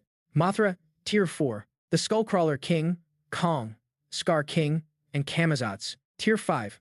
A whole series of juvenile titans. That's when he finally turns his gaze toward that microphone emitting those strange noises. He's pretty much figured out what's going on now. Exactly what kind of device that item drop really is. It's something that can be used to simulate the vocal frequencies and wavelengths of a titan. In theory, it allows for simple communication with those massive titans, but that's exactly where the problem lies. If you haven't found the right vessel with a titan behemoth properly, it could easily be mistaken by an opponent as a direct provocation, like the sound from just now. To him, it felt like an absolute display of dominance from a superior. But if he were to run into a fully grown titan behemoth, especially those from the Destroyer faction, those who don't even give a damn about Godzilla, that sound would be nothing less than a blatant declaration. It was as if someone had spotted Bayou's the roar that started out sounding a bit aggressive instantly shifted. It was replaced by a much smoother wavelength. When it reached Bayou's ears this time, it was completely different from that previous provocation. In fact, it sounded more like an Bayou raised his massive tiger head, looking left and right, trying to find the source. Perfect. That's the frequency. Inside the command vehicle, the team shared a high. The second Bayou's fur bristled earlier, they realized they'd messed up the wavelength. For a titan behemoth like him, that could have been taken as a threat. Luckily, Bayou didn't let them down. His years of trusting humans, along with his gentle nature, prevented him from doing anything too reckless. This gave the team just enough time to adjust the frequency of the sound waves. They watched Bayou's every move, using his reactions to guide their next test. Only after confirming he had relaxed and was actually becoming calm did they finally know they had the right frequency. All right, we're good to go. Let's give it our all. Chapter 40. Exploring a New World. Okay, letting out a massive roar toward the sky, Bayou looked at the helicopters far off in the distance, and that inviting sound that kept buzzing in his ears. Where exactly were they trying to take him? Back when the sun first came up, he'd heard that strange noise, and saw a whole truckload of titan meat. If that wasn't a blatant bribe, what was? Curious to see what these people were planning, Bayou decided to play along and follow. He easily caught up to the speeding truck and started on his meal for the day. But a few dozen tons of meat was barely an appetizer for someone like him. Even if it was titan flesh, it wasn't nearly enough to make him feel full. But soon, he heard those inviting roars echoing from the distance again. Then, that familiar scent reached his nose once more. As for the result, it was pretty much a foregone conclusion. Lured by those constant, repeating invitations, he didn't even need the promise of titan meat anymore. As long as they played the audio signal up ahead, Bayou would just keep on moving. And so, he spent the entire day. Bayou was even fully aware that he seemed to be crossing over a glacier. But with the boost of his electromagnetic powers, he easily bounded across ice that felt as thin as a cicada's wing to a creature like him. He definitely didn't want to go. Swimming in an icy river in the dead of winter, when he saw the last rays of the setting finally begin to fade from the horizon, Bayou gradually slowed his pace to a stop. Eventually, he found a decent-looking spot in a sheltered area and curled up from high above. Chin-Day and the others saw Bayou settle down. Knowing his habits, it went without saying. Bayou was getting ready to turn in for the night. They wondered where he'd picked up a habit like that. Ever since his time on Isla Nublar, Bayou would always go to sleep the moment the sun went down. It wasn't until the sunlight fully hit his body that he'd groggily start to wake up. This rigid, almost primitive routine was quite an eye-opener for them. But compared to a normal tiger that sleeps for over 10 hours a day, his sleep schedule was actually on the shorter side. The most unique thing about Bayou was how late he stayed up. He could keep playing around well after the sun set, but in the morning, he wouldn't budge until the sun was completely shining over him. Sometimes, he'd even sleep straight through until noon. Still, his regular habits were a blessing in disguise. It meant the Monarch organization finally had plenty of time for their own rest. Time to sleep, Shinzi said, glancing at Emma, who was still staring intently at Bayou. He gave her a gentle Lately, they had all been roughing it in sleeping bags. After all, when you're out in the wild, you have to keep things simple. But Emma was almost always the first one up, and the very last one to go to bed. It seemed like whenever Shinzi had a moment to breathe, he'd see her constantly keeping her eyes on Bayou. Okay. After one last look at the big cat sleeping in the distance, Emma finally crept quietly into her sleeping bag. The next morning, when Bayou woke up, he helped himself to a little snack, some seafood hauled out from the frozen lake nearby. But let's be real, for a guy with his massive build, no matter how big the fish was, it was basically just a tiny shrimp in his eyes. Aside from satisfying a quick crave, it didn't provide him with even a single drop of energy. But the weird thing was, during this whole time tracking the signal, he felt like he'd actually grown quite a bit again. Was it because of all that titan meat he devoured earlier? Under the influence of all that giant flesh and nuclear radiation, even after traveling this far, it was still fueling his growth. Meanwhile, the Monarch team, who had headed out ahead of time, had already reached. They were gathered around an unnamed Nuclear power plant in Kazakhstan. Old man Shaw had been there for a while already, directing the staff. As they finished up the final preparations, Shaw was feeling a mix of pure excitement and nervous tension. He was about to do something he'd wanted to do 30 years ago, but just didn't have the guts to do back then. Kate, who had tagged along, watched the chaotic scene. Feeling completely out of her depth, she'd started this journey just to find her dad. So how on earth did she end up here? Dr. Chen and Chin Zhe, also with Monarch, stood there like they were just casual observers. They just stood quietly by the new shaft at the power plant. Dr. Chen leaned over and peered into the opening. All she could see was a thick, heavy darkness, like a giant maw ready to swallow everything whole. The darkness was so deep, so poor, that it was impossible for any light to pierce through. Even with the reinforced high beams shining all around, they couldn't light up even a single inch of the darkness inside. What else are you planning to do? Watching the crowd of people bustling back and forth, Dr. Chen slowly began to realize something. The way this guy was acting was nothing like what they had originally agreed upon. Those wires sprawling all over the cave entrance, and those massive bombs sitting there, primed and ready. What the hell was going on? Wasn't the plan for Bayou to lead everyone into the world at the center of the earth? Could these bombs really be for self-defense once they got down into that world? But as he watched the crew take those delivered bombs and hide them frantically all around the entrance, tucking them into every hidden corner and wiring them all together, he felt that something was terribly wrong. Meanwhile, Xiao felt everything was finally ready.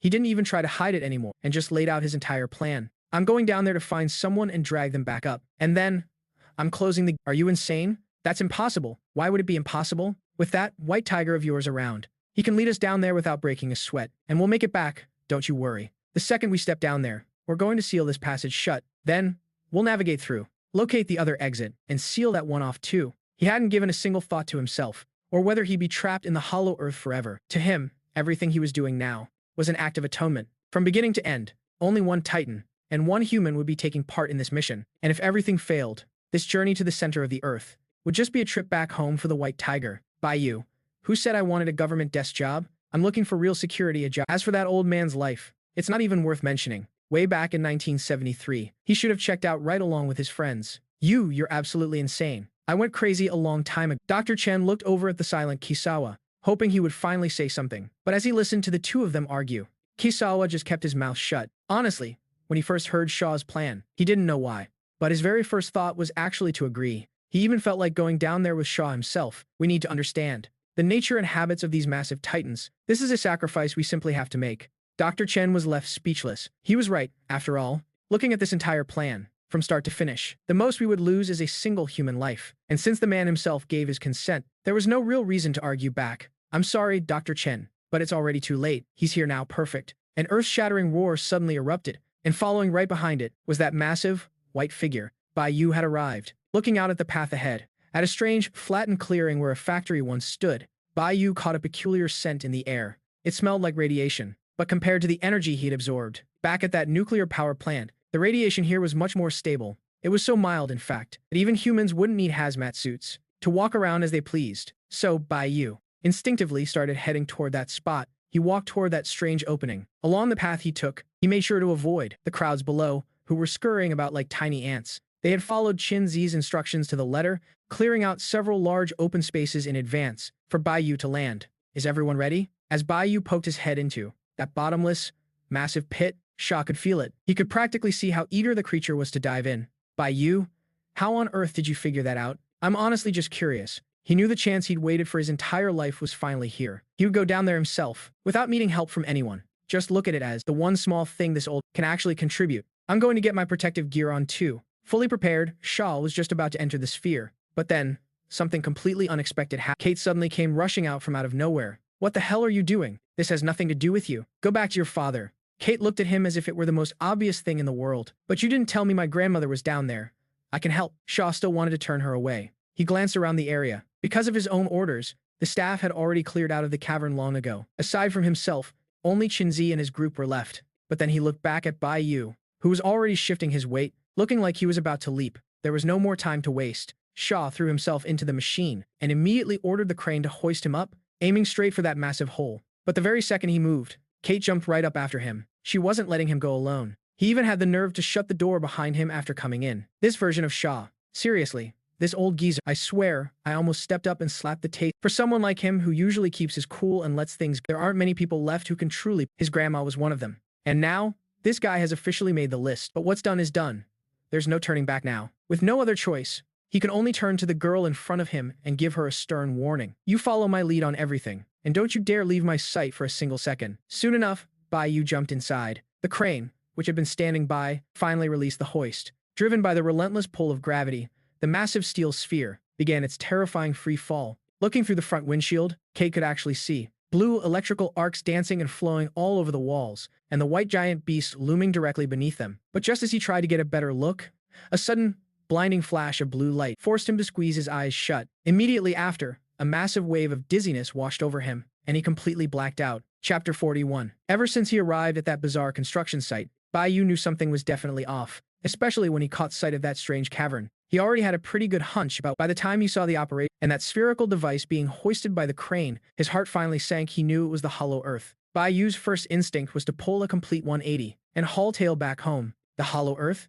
Whoever wants to go there can go. What the heck would he even do down there? Up here on the surface, he's got plenty of humans waiting on him hand and foot with good why would he want to go play some hardcore version of Survivor in the middle of nowhere? Besides, God only knows what kind of freaky monsters are lurking down in that hole. I mean, think of in the original story, even Kong in his absolute prime almost got taken out instantly by those two warbats the moment he arrived. If I actually head down there, I might drop straight from being at the top of the food chain to becoming a snack for whoever is at the top. Height, 28.75 meters. Body length, 56.32. Tail length, 30.64. But Bayou still feels like he is just a baby. He is not even 3 years old yet, for crying out. He is still a minor. Do you really have the heart to let a kid go play Survivor in the middle of nowhere? No way. You couldn't pay him to go. But just as he was about to turn around and head home, a new thought suddenly popped into his head. It is almost 2015 now. In about 5 years, he will have to face Ghidorah, no matter how much he grows by then. He is pretty sure there is no way he can win. He never once thought of himself as the main character. Think about it, even the legendary protagonist,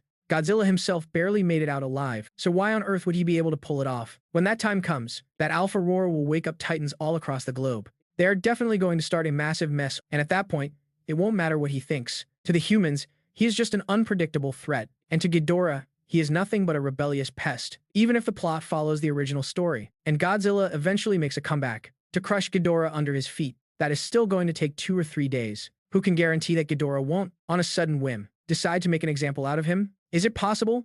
Even if there is only a 1% chance, Bayou has to do everything in his power to make sure he stays safe. And right now, the Hollow Earth is the ultimate hiding spot. If things get ugly, he can just bolt straight to the core. Catch me if you can. For someone as desperate to survive as Bayou, he definitely does not mind having a few extra backup plans. Like they say, a clever rabbit always has 3 holes to hide in. Even a wily rabbit has 3 burrows to escape. He's only got 2 ways out. So what? There's no need to be scared about how to get back from the center of the Earth. You've got to be kidding. It's just the inner crust layer. Humans have already discovered several holes on the surface alone. Finding a way back will be absolutely no problem at all. Besides, aren't there still a few human guides right here? You go in where you came from. It's that simple. How could they not know something so basic? The only pity is, Bayou never imagined these humans could be so heartless. As soon as they got down there, they blew the entrance to hell. And because in his past life, he'd heard people complain, saying the Monarch Legacy spin-off series was a total pile of dog crap. So, Bayou hadn't watched a single even though he used to be human himself. He never thought these people would actually pull a stunt like this. So, while watching the humans nearby, scrambling and shoving each other to jump into that weird metal ball, Bayou took the lead and dove right in, feeling the electric currents surging all around him. Along with that massive wave of radioactive energy, Bayou actually felt completely relaxed. It felt just like soaking in a warm, hot spring. Then, with one last violent flash of blinding light, Bayou felt as if he had pierced through something, like some kind of strange, thin. Suddenly, his entire body accelerated out of control. The speed was so insane that before he could even blink, he had already arrived in a completely new dimension. But finding himself suddenly in this bizarre space, that weird, twisted gravity, instantly yanked Bayou downward at a terrifying speed. Luckily, thanks to the strange gravitational pull here, and the fact that Bayou managed to adjust his posture even after falling from thousands of meters in the air, Bayou felt like he hadn't even ruffled a single feather. Is the gravity here just that weak? Or is my body just that damn tough? He stood back up and gave his head a good shake, trying to clear the fog and stay as focused as possible. Bayou quickly shifted his gaze toward that big iron ball that was falling right behind him. Although he could easily just follow the path back the way he came, but with humans around, he unexpectedly felt a strange sense of relief. As expected, he really isn't cut out for all this thinking. He'll just leave the brain work to the humans. His only job is to stay adorable. While Bayou was spacing out, a hatch in the middle of that sphere was suddenly kicked open. Shaw stumbled and staggered his way out, breathing in that familiar, yet strangely alien, bizarre air. He finally confirmed exactly where he was. I'm finally back. overwhelmed with emotion and on the verge of tears, had barely shouted those words when the once silent subway suddenly began to tremble. A centipede as massive as a giant python burst from the ground. Its hideous, gaping maw lunged wildly towards Shaw, desperate to swallow him whole. As for Shaw himself, he was paralyzed with fear by this sudden nightmare. Instinctively, he bolted toward the machinery behind him, desperately hoping that steel structure would protect him. But just as that centipede was about to unleash its horrifying power, a massive white claw descended from the heavens and smashed it into a total pulp. Trembling and in shock, Shaw looked up, only then realizing it was Bayou. The fox had already approached the steel sphere, and his head, which was far larger than the metal machine, was currently sizing him up. Seeing that it was Shaw who had arrived, the white fox stepped forward quite casually. He revealed his full form and let out a booming call toward him. You see, to make sure this mission went perfectly, throughout those 3 months of the feeding operation, the one who personally drove the truck out there was none other than Shaw himself. Sometimes, he would even stand off to the side, silently watching Bayou eat, just to get the fox used to his presence. However, from Bayou's perspective, aside from having a perverted stalker hanging around, he didn't feel much of anything. To him, Shaw was just a familiar face at best. But in this godforsaken wasteland with nothing in sight. Besides, he still needs humans to help him plan and strategize. So, saving a life really isn't that big of a deal. But as he started to scan his surroundings, he realized something was a bit off. The space, which should have been pitch black, was filled with strange, glowing sources of light. They acted as a substitute for the sun, bringing light to this hidden underground world. Then, there were the plants. They looked similar to those on the surface, yet they were part of a completely different ecosystem. Bayou tentatively patted the tree trunk in front of him. It was a tree that looked exactly like a giant stalk of frozen cat. This place is actually pretty nice.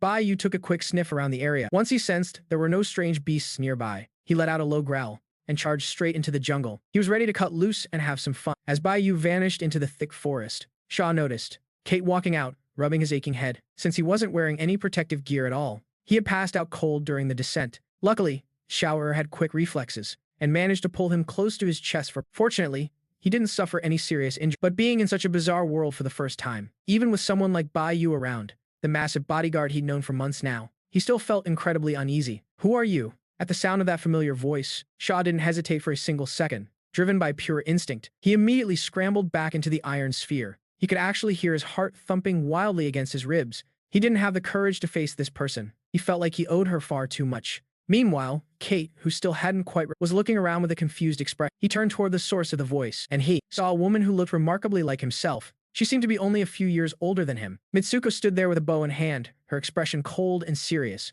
Come out, I've already seen you. Realizing there was no way to hide, Shaw slowly stepped out from the shadows. He gazed at the beautiful woman before him. She looked exactly as she did all those years ago. It's been a long time. Keiko? Is that really you, Shaw? Hearing that voice, slightly weathered and yet still so vivid in her memory, Keiko finally recognized the elderly man standing there. He was her dear friend from the past. But what was he doing here? And why? Why did he look so old? Just what on earth has happened since I've been gone? Ignoring the tangled web of human emotions for a moment, Bayou was already sprawled out comfortably on the ground. He basked in the glow of the core radiation. Man, it felt amazing. It wasn't just the radioactive energy flooding into his body, giving him that incredible rush. It was the electrical arcs dancing everywhere, surging against his skin and recharging his very being. He honestly felt like this entire place was tailor-made just for him. Between the endless supply of radiation and the massive electromagnetic fields, it was perfect. He decided right then, if he ever ran into trouble again, he'd dive straight down here without a second thought. Taking a nap here wouldn't just fill his stomach. It would make him stronger than ever. Meanwhile, it didn't take long for the 3 of them to wrap their heads around the current situation. They finally understood the truth behind this place. We have to leave. Keiko was at a total loss for words regarding this world's logic, and a whole year had passed on the surface. What a mess. At first, she thought, since there was probably no one who even remembered her, maybe she should just stay here forever. But Shaw wouldn't let that happen. He'd have risked everything and come all this way just for her. Finally, he played his last card, the emotional one. He told Keiko that the girl standing right next to him was her and that her son was still alive. Regardless of what happened between the 2 of them in the past, or whatever feelings they once shared, at this very moment, they have only one goal, to get back alive. But just as they finished getting everything ready, wait, where's Bayou? Where did he go? Having forgotten all about him in the heat of the moment, Shaw slapped his head in total frustration. But there was no way he could head back deep into the wilds alone, to search aimlessly. Down here, 1 day equals 1 year on the surface. That's the reality they're facing. If they waste too much time here, by the time they get back, the whole world might have changed beyond recognition. Wait, we still have one more way to get out of here. Shaw suddenly remembered a detail from his old experiments. There was still one radiation simulator left. That device could attract a new Titan and lead them right back to the surface. No sooner said than done. The 3 of them found their second wind and began, step by pain, struggling to push that massive metal sphere, all the way to the spot where Shaw first arrived. Once everything was finally in place, the moment Shaw pressed that button, a deafening roar erupted from deep within the forest. But it wasn't Bayou's cry. It was a bone-chilling screech that they remembered all too well. Chapter 42. The Evolution. The Hunt. Looking at the creature before them with horns on its head and a jaw like an anglerfish, a body covered in jagged teeth like a wyvern, rows of sharp barbs lining its tail, and a pincer-like tip at the very end, Shaw finally realized they'd summoned the wrong monster. But they didn't have the luxury of choice anymore. Their only hope was that this titan, which they'd crossed paths with so many would inadvertently carry them out of here. Run. Everyone scrambled to dive into the sphere at once, but as that colossal wyvern, though, honestly, it looked more like a giant bat to me. As it soared right over them, the massive gust of wind it kicked up knocked the power cables loose. This forced Shaw to jump back out and try to reconnect them. Even as he struggled through the relentless storm, the massive dragon circling in the sky above finally spotted the intruder in its territory. Boom! A thunderous roar echoed as it slammed, whipping up a violent gale in its wake. Poor Shower was already struck against the hurricane-force winds, and now he was nearly blown clean away. He knew exactly what kind of monster was stalking him from behind, but luckily, he'd already managed to get the plug back into place just in time. Brushing the dirt off his clothes, Shower tried his best to look composed and dignified. First, he slowly turned his head around, staring up at the mountain of a creature before him, and let out one final it was the last bit of strength he had left in him. The dragon didn't even blink at the tiny ant in its path.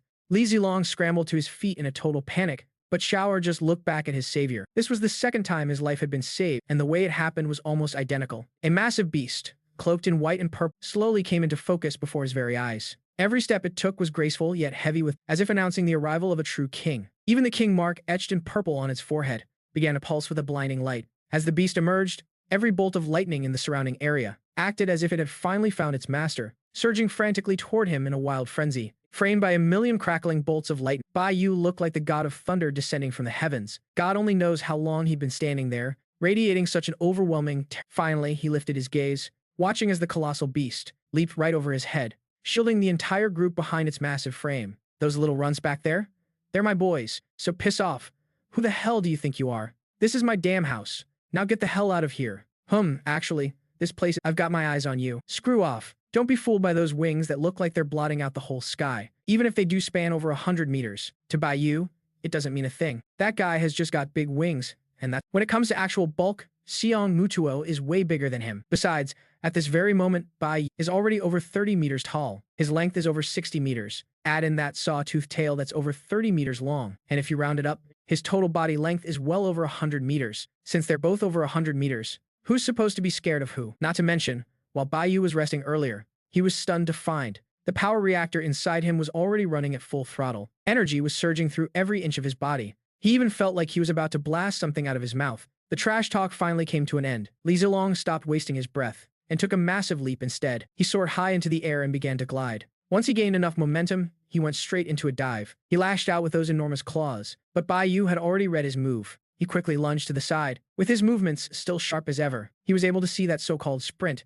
perfectly from start to finish. Plus, with this unique gravitational body structure, he felt light as a feather. He didn't even need to turn on his magnetic field to pull all of this off effortlessly. If it weren't for the fact that the other guy had such massive wings, he was certain he could have handled him as easily as plucking a helpless chicken. As for Li Zilong, who had just completely missed his mark, he felt like he'd totally lost face. He was the self-proclaimed overlord of the skies. This kid is just way too young. He has no idea what the real world is. He's even got the guts to go toe-to-toe with God. He's clearly just a wet behind the ears newborn. Just a puny little tiger cub barely off its mother's milk. And he actually dares to pick a fight. Then he makes another move, charging straight at Bayou once more. This time, he even slows down his movements on purpose, as if he's trying to take the initiative, and go toe-to-toe with Bayou right on the... This leaves Bayou feeling a bit bewildered. Like, what? Are you getting cocky?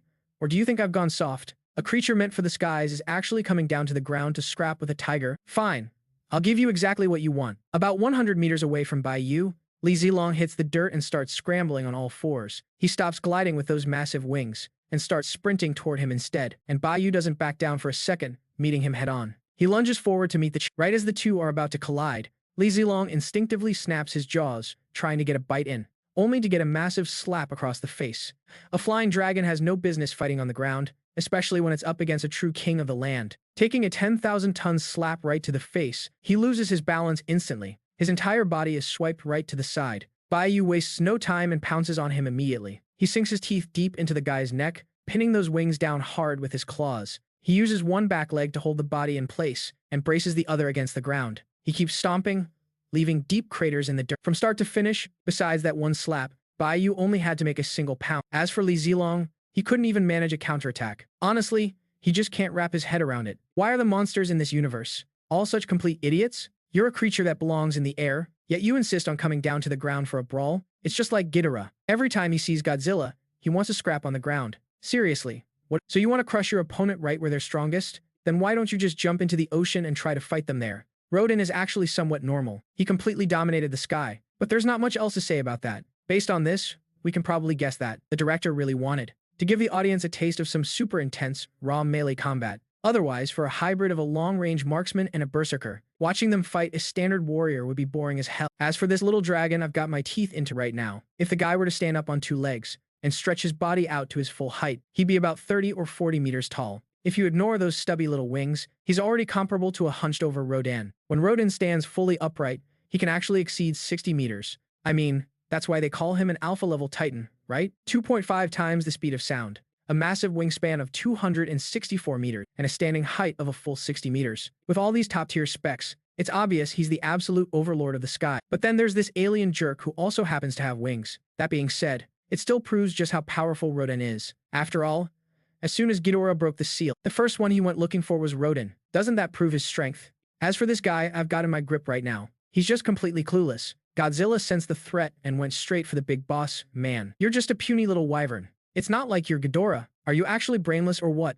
Our protagonist has no idea. This is just my own personal rant. Maybe this is why he had the guts to drop to the ground and try to take me on in a land battle. But I'm sorry to break it to you. The king of the ground is the tiger, and that's me. Bayou kept pushing further and further in, trying to get a better grip on the guy's neck. And as he bit deeper and deeper, his teeth, it's getting closer, starting to graze that vulnerable layer of skin. He's itching for it. He can't wait to see the blood spill. But suddenly, a strange sense of dread washes over him. It's like a warning signal from some mysterious sixth sense. It forces him to make another explosive leap back. He's quickly putting some distance between him. Wait, why does this familiar scene feel so wrong? Looking at those bizarre, jagged spikes that nearly the tail and especially the very tip of it. That thing looks just like a four-legged claw. Bayou realized it instantly. Damn it, it's exactly the same. Why do these freaky monsters always have to have such messed up tails? Why can't they just have a normal one, like mine or even Godzilla's? Do they seriously have to be covered in all those spikes? The tiger is pissed, and when he's this angry, he's done playing around. Bayou watches as the enemy leaps back up into the sky, but there's still no sign that he's planning to back down. In fact, Li Zilong looks like he's actually itching for He starts tapping into that strange power he sensed earlier. He begins channeling it, gathering it all right at his moment. He has a gut feeling that maybe, just maybe, he can do what Godzilla. With a massive surge of effort, the white fur covering his entire body instantly erupts into a haunting, ghostly blue glow. Arcs of electricity flicker and dance, as if they finally found their master. They surge wildly toward those terrifying tiger jaws. Meanwhile, from the perspective of Shaw and the others, it looks as if that giant white tiger has suddenly frozen mid-motion. Deng Yuan's eyes are locked dead ahead. Every single hair on his calm body starts to stand on end, crackling one by one. And all the electrical light within this strange space is being pulled in like a vacuum. It's all spiraling directly into his mouth. No way Shaw suddenly recalls something. The classified reports from the Battle of San Francisco. Back then, Godzilla unleashed a devastating energy attack just like this. And now, it looks like he's about to witness that same power once again. Staring at the blue light gathering inside Bayou's mouth, it shimmered brighter and brighter. With Shaw didn't have time to think. He scrambled to slam the lid of the device shut. At that very same moment, Bayou, having finished charging his energy, could no longer hold. He unleashed the concentrated blue glow from his maw and blasted it straight ahead. Boom! In an instant, countless charged particles accelerated violently through the air. The speed was so terrifying that Li Zilong, still mid-air, didn't even have time to react before it pierced right through his chest. By the time his brain finally processed what happened, he realized he'd been lethally hit. He desperately tried to stay airborne, but his body no longer had the strength to keep him up, like a plane that had lost all its power, like a bird with its wings clipped, or a kid being dragged away from the TV to go do homework. That massive body of his plummeted uncontrollably to the ground. As for Bayou, he slowly and casually strolled over to the fallen body and cleanly bit through his throat. He snuffed out the very last spark of hope for a miracle. Just as he suspected, he was capable of releasing energy too. After finishing the job with that beam, Bayou let out a thunderous roar toward the heaven. Today's tiger roar echoed through the mountains, scaring off any scavenger that dared to try and get a piece of the action. Chapter 43. The Sovereign is born. Guam Mariana Allied Command. The patrolling soldiers, had captured a man named Alan Jonah, but because he was a British citizen, they couldn't exactly rough him up to get answers. Looking at that white-haired old man on the screen, with that I don't give a damn attitude, it was enough to make anyone's blood boil. Have you confirmed his identity yet?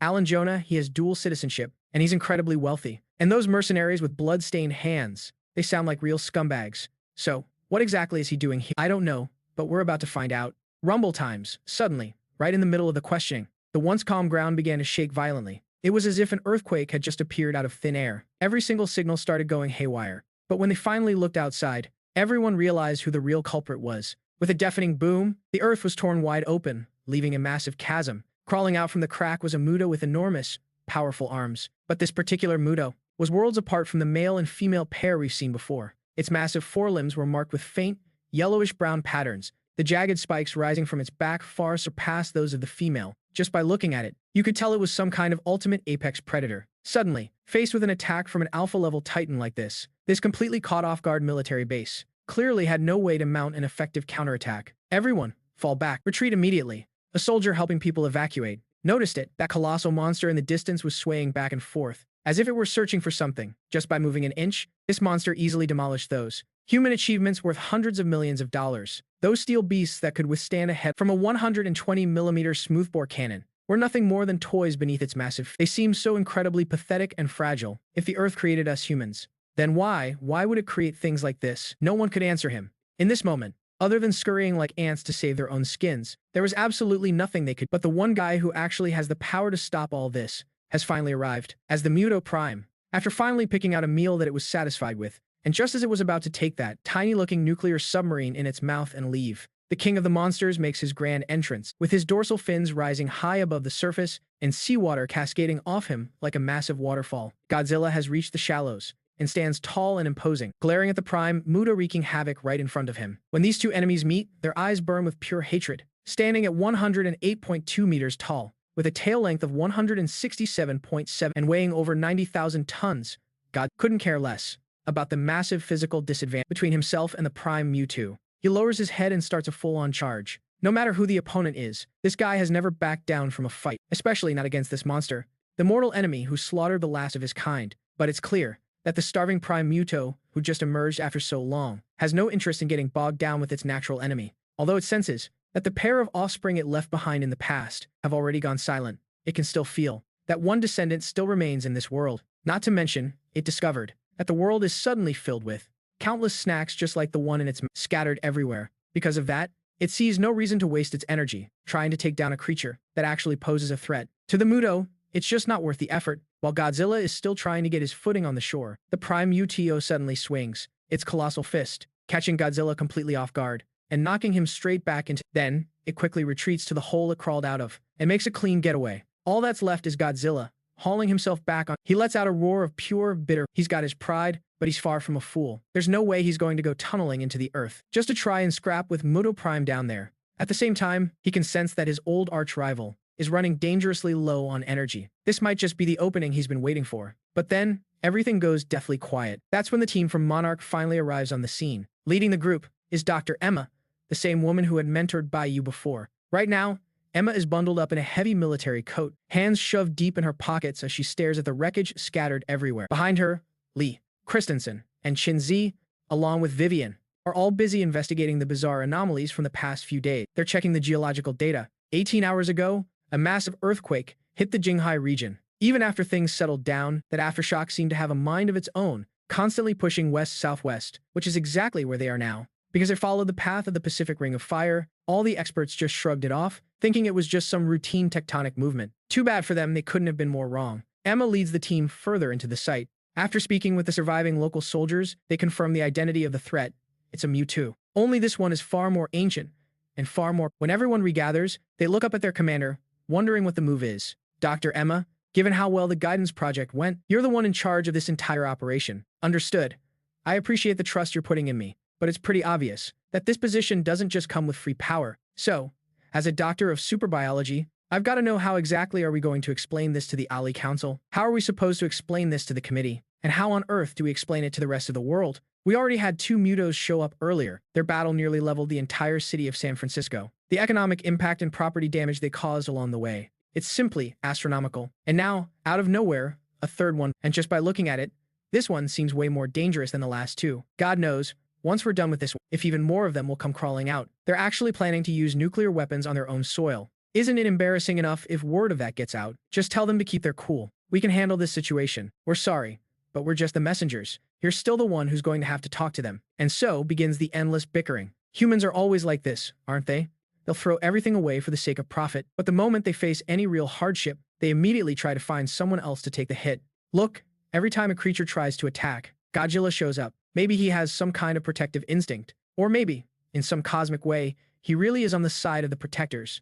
I don't think it's like that at all. From what we saw with the Mutos, they are just Godzilla's natural enemies, nothing. In fact, every part of their evolution was designed specifically to target Godzilla. Thinking back to those days, the time spent with Bayou, it felt so warm, so safe. Sometimes Emma even feels that these monsters actually belong on this earth more than humans do. Every time she has to argue with those higher-ups, she's just sick to death of it all. I just wonder if Bayou and the others have actually made it out yet. Sometimes she even thinks how wonderful it would be if all the Titans could be as gentle and obedient as Bayou, instead of just appearing out of nowhere and leaving nothing but destruction in there. He's bolted again for no apparent reason, and there's another guy right on his heels, chasing him down. Honestly, it looks just like two bullies fighting over who gets to be the big shot in the classroom. Just a total power struggle. But once everyone boards the plane, they're hit with a massive shock. Someone completely unexpected is already there. And who might you be, beautiful lady? You better keep one thing in mind. I'm the one holding the gun here, so you're gonna listen to me and get this plane in the air now. I'm sorry, sir, but I think it'd be best if you just put that gun down quietly and get on your knees with your face on the floor. Talkin draws his pistol in a heartbeat. Being a bodyguard, he never goes anywhere without his weapon. Yeah, I don't think so. Seeing Alan's move, the two of them whip out their guns and start trading shots, and the crazy part is, both of them react in the exact same way at the exact same time. While they're firing, they both put their heads down and charge straight at each other. They collide almost immediately. Alan looks like an old man, but his strength is actually on par with Talkin's. That young guy gets shoved right onto the ground. He slams into Emma by the door, pushing her aside, and makes a break for it. Who was that? Alan Jonah? He's a mercenary. No clue why he was here, but the guards are already out there trying to catch him. Besides, we just received an invitation. It's from a shrine over in Japan. They're saying that they have data regarding that strange piece of wood. The plane is finally in the air. Everyone's lounging on the comfy sofas, discussing the next steps of the mission. But why are they being so mysterious about all this? I've got a feeling that by the time we arrive, we might even be greeted with a full red carpet. But this is our mission, isn't it? To uncover the mysteries of those creatures and find a way for us to live in peace with them. Maybe. Emma leaned her head against the window, watching the white clouds drifting in the glow of the sunset. What a beautiful world this could be. But then she thinks about those higher-ups who only care about power and profit and the endless swarm of monsters appearing. She really just wants to curl up on Bayou's fluffy back right now and fall into a deep, endless. Chapter 44. Mythical history. Just how old is this shrine on Kyushu Island, Japan? It actually dates back to the 16th century, a genuine, certified antique. When Emma and her team arrived at the shrine, the priests, who had been waiting for quite some time, began to lead the way inside. As they looked at the ancient murals, the drawings appeared very crude, and some of the proportions were completely off. But even so, you could still make out the main subjects and the role that humanity played in it all. As far back as the 11th century, mankind had already begun encountering the Titans. They didn't know what they were looking at, but their world-shaking power, it made people instinctively believe that they were gods sent down from the heavens. And that familiar figure? Emma knew it all too well. A member of the same species as the atomic dinosaur Godzilla. And on the other side of the mural were the demons, the sworn enemies of the gods. The creature depicted in those paintings was identical to the monster that attacked the military base. It was a perfect match. Of course, some of the minor details were a bit different. The Prime, the king of the Muto species, perhaps? They kept looking further down the wall. They had gone to war. A battle so fierce it felt like the very heavens and the tiny figures in the murals. The people, they could do nothing but fall to their knees and worship. They are praying to their gods, praying to win this war. Humanity thinks they're the masters of the universe. They believe that from the moment the first apes stepped onto the ground, everything was already set in stone. When the first human learned how to hurl a stone, a new master was born. But those ancient myths are still warning us. The true master of this world is very... This could lead straight to the nest of the monster that wiped out the military base. After checking their current coordinates, Emma slowly stepped forward. They say when you look down from a great height, you get this sudden, terrifying urge to jump. And there they were, standing on the very edge of the cliff, staring into an endless, pitch-black abyss. It looked like a direct tunnel to hell. Emma shook off the feeling and turned around quickly. Remember what Dr. Chen used to say? Myths are our compass. And right now, that needle is pointing straight down. Where are we? Passing through that massive pillar of light. Shaw was still feeling pretty dazed. The way out didn't exactly match the way they'd come in. As he tremblingly pushed open the hatch, he realized he was finally back on the surface. The bright, warm sunshine overhead, along with the blue sky and white clouds, every single thing confirmed exactly where he was. Even the lush, green forest surrounding them was clearly nothing like the bizarre trees from the world within the Earth's core. "I'm out. I finally made it out." Taking a deep, satisfying breath of fresh air, Shaw rushed back into the cabin with renewed energy to wake the two women who were still in a daze. "Where are we?"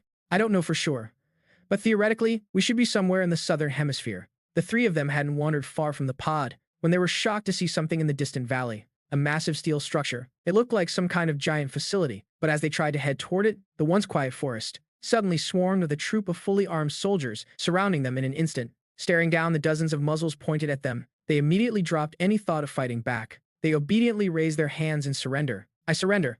And so, the three were taken into custody and marched by the troops toward that strange, massive building. But the moment they stepped inside, they were completely stunned, because Hiroshi was standing right there. And Hiroshi stared at his mother, who still looked as young as the day he lost her, then at his own daughter, and finally at the now white-haired Uncle Shaw. In that moment, he understood everything. They really did it. They actually made it back. And his theories had been right all along. "Mom, it's been a long time." With those words, the two of them collapsed into a tearful embrace. Kentaro, who had arrived there much earlier, also pulled Kate into a tight hug. Watching this beautiful family reunion, Shaw stood off to the side, looking a little lost and overwhelmed. "Hello, Mr. Shaw. This is the Skull Island outpost." "You're saying this is Skull Island? But we were just in Kazakh." "Stan, wait. Something's wrong.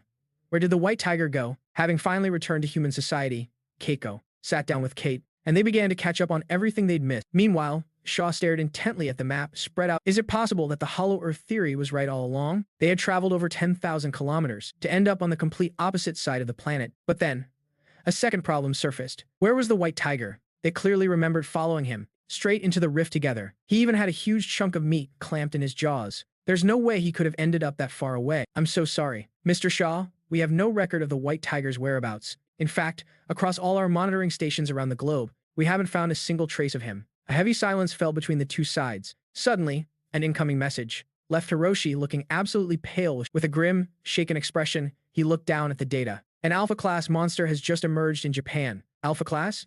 "Over the last 6 months, we've identified several new monsters, but there are massive differences between these creatures. In the end, using Godzilla as our benchmark, we've established a ranking system for them. Any creature with the power to single-handedly wipe a nation off the map is designated as an alpha. And now, an alpha class that resembles a Muto has appeared, right there in Japan." As he listened to Hiroshi's explanation, Shaw's lip twitched involuntarily. Another monster.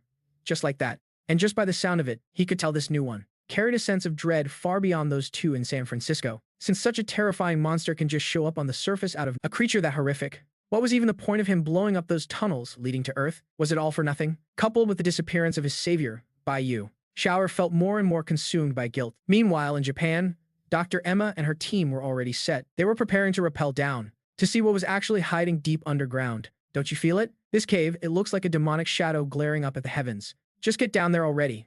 You've been reading way too many novels." Even though she was a doctor, Emma was quite the athlete herself. She had spent years traveling with her husband, venturing into some of the most extreme environments on the planet to uncover the mysteries of the animal kingdom. So this time, she didn't hesitate to be the very first one to head down into the abyss. Finally, after climbing for what felt like an eternity, their boots touched solid ground once again. One by one, they flicked on their searchlights. Only then could they see the true, massive scale of this cavern. "Doctor, there's explosive residue here. We aren't the first ones to set foot in this place," said Leo, the guard who was scanning the ground for tracks. Emma walked toward the gaping hole ahead, almost in a trance. She felt like she was right on the verge of the truth. Maybe the lair of that giant beast was just ahead. But just as Emma took another step, within that deathly silent cavern, a massive, yellowish-brown hand suddenly lunged out. "Shimoto, get back. Run, Dr. Emma.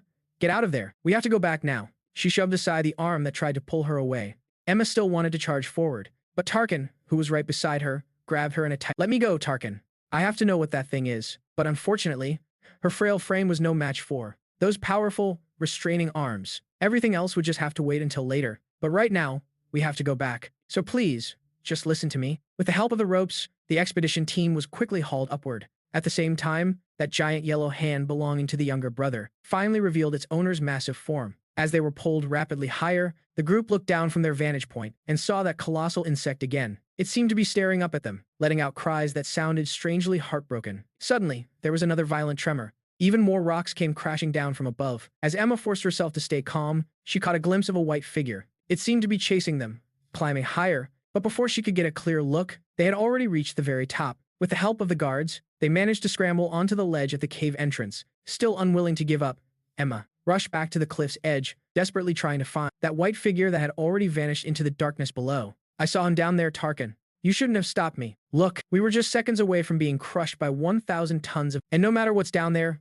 given what we're capable of right now, there's absolutely nothing we can do. Now, stop interfering with my work. Looking at the overbearing woman in front of him, Tarkin, with his thick, rugged beard, refused to back down an inch. I'm sorry, but protecting you is my job. The cavern has collapsed. This entire cave is a total loss now. It's completely buried under massive piles of debris. The group, feeling defeated and dejected, was just about to leave the temple when they were suddenly called back by the priest. Excuse me. Actually, we might know something about that. What on earth is that thing? Like I said, we keep the most ancient records right here. We can tell you everything there is to know about it. Chapter 45.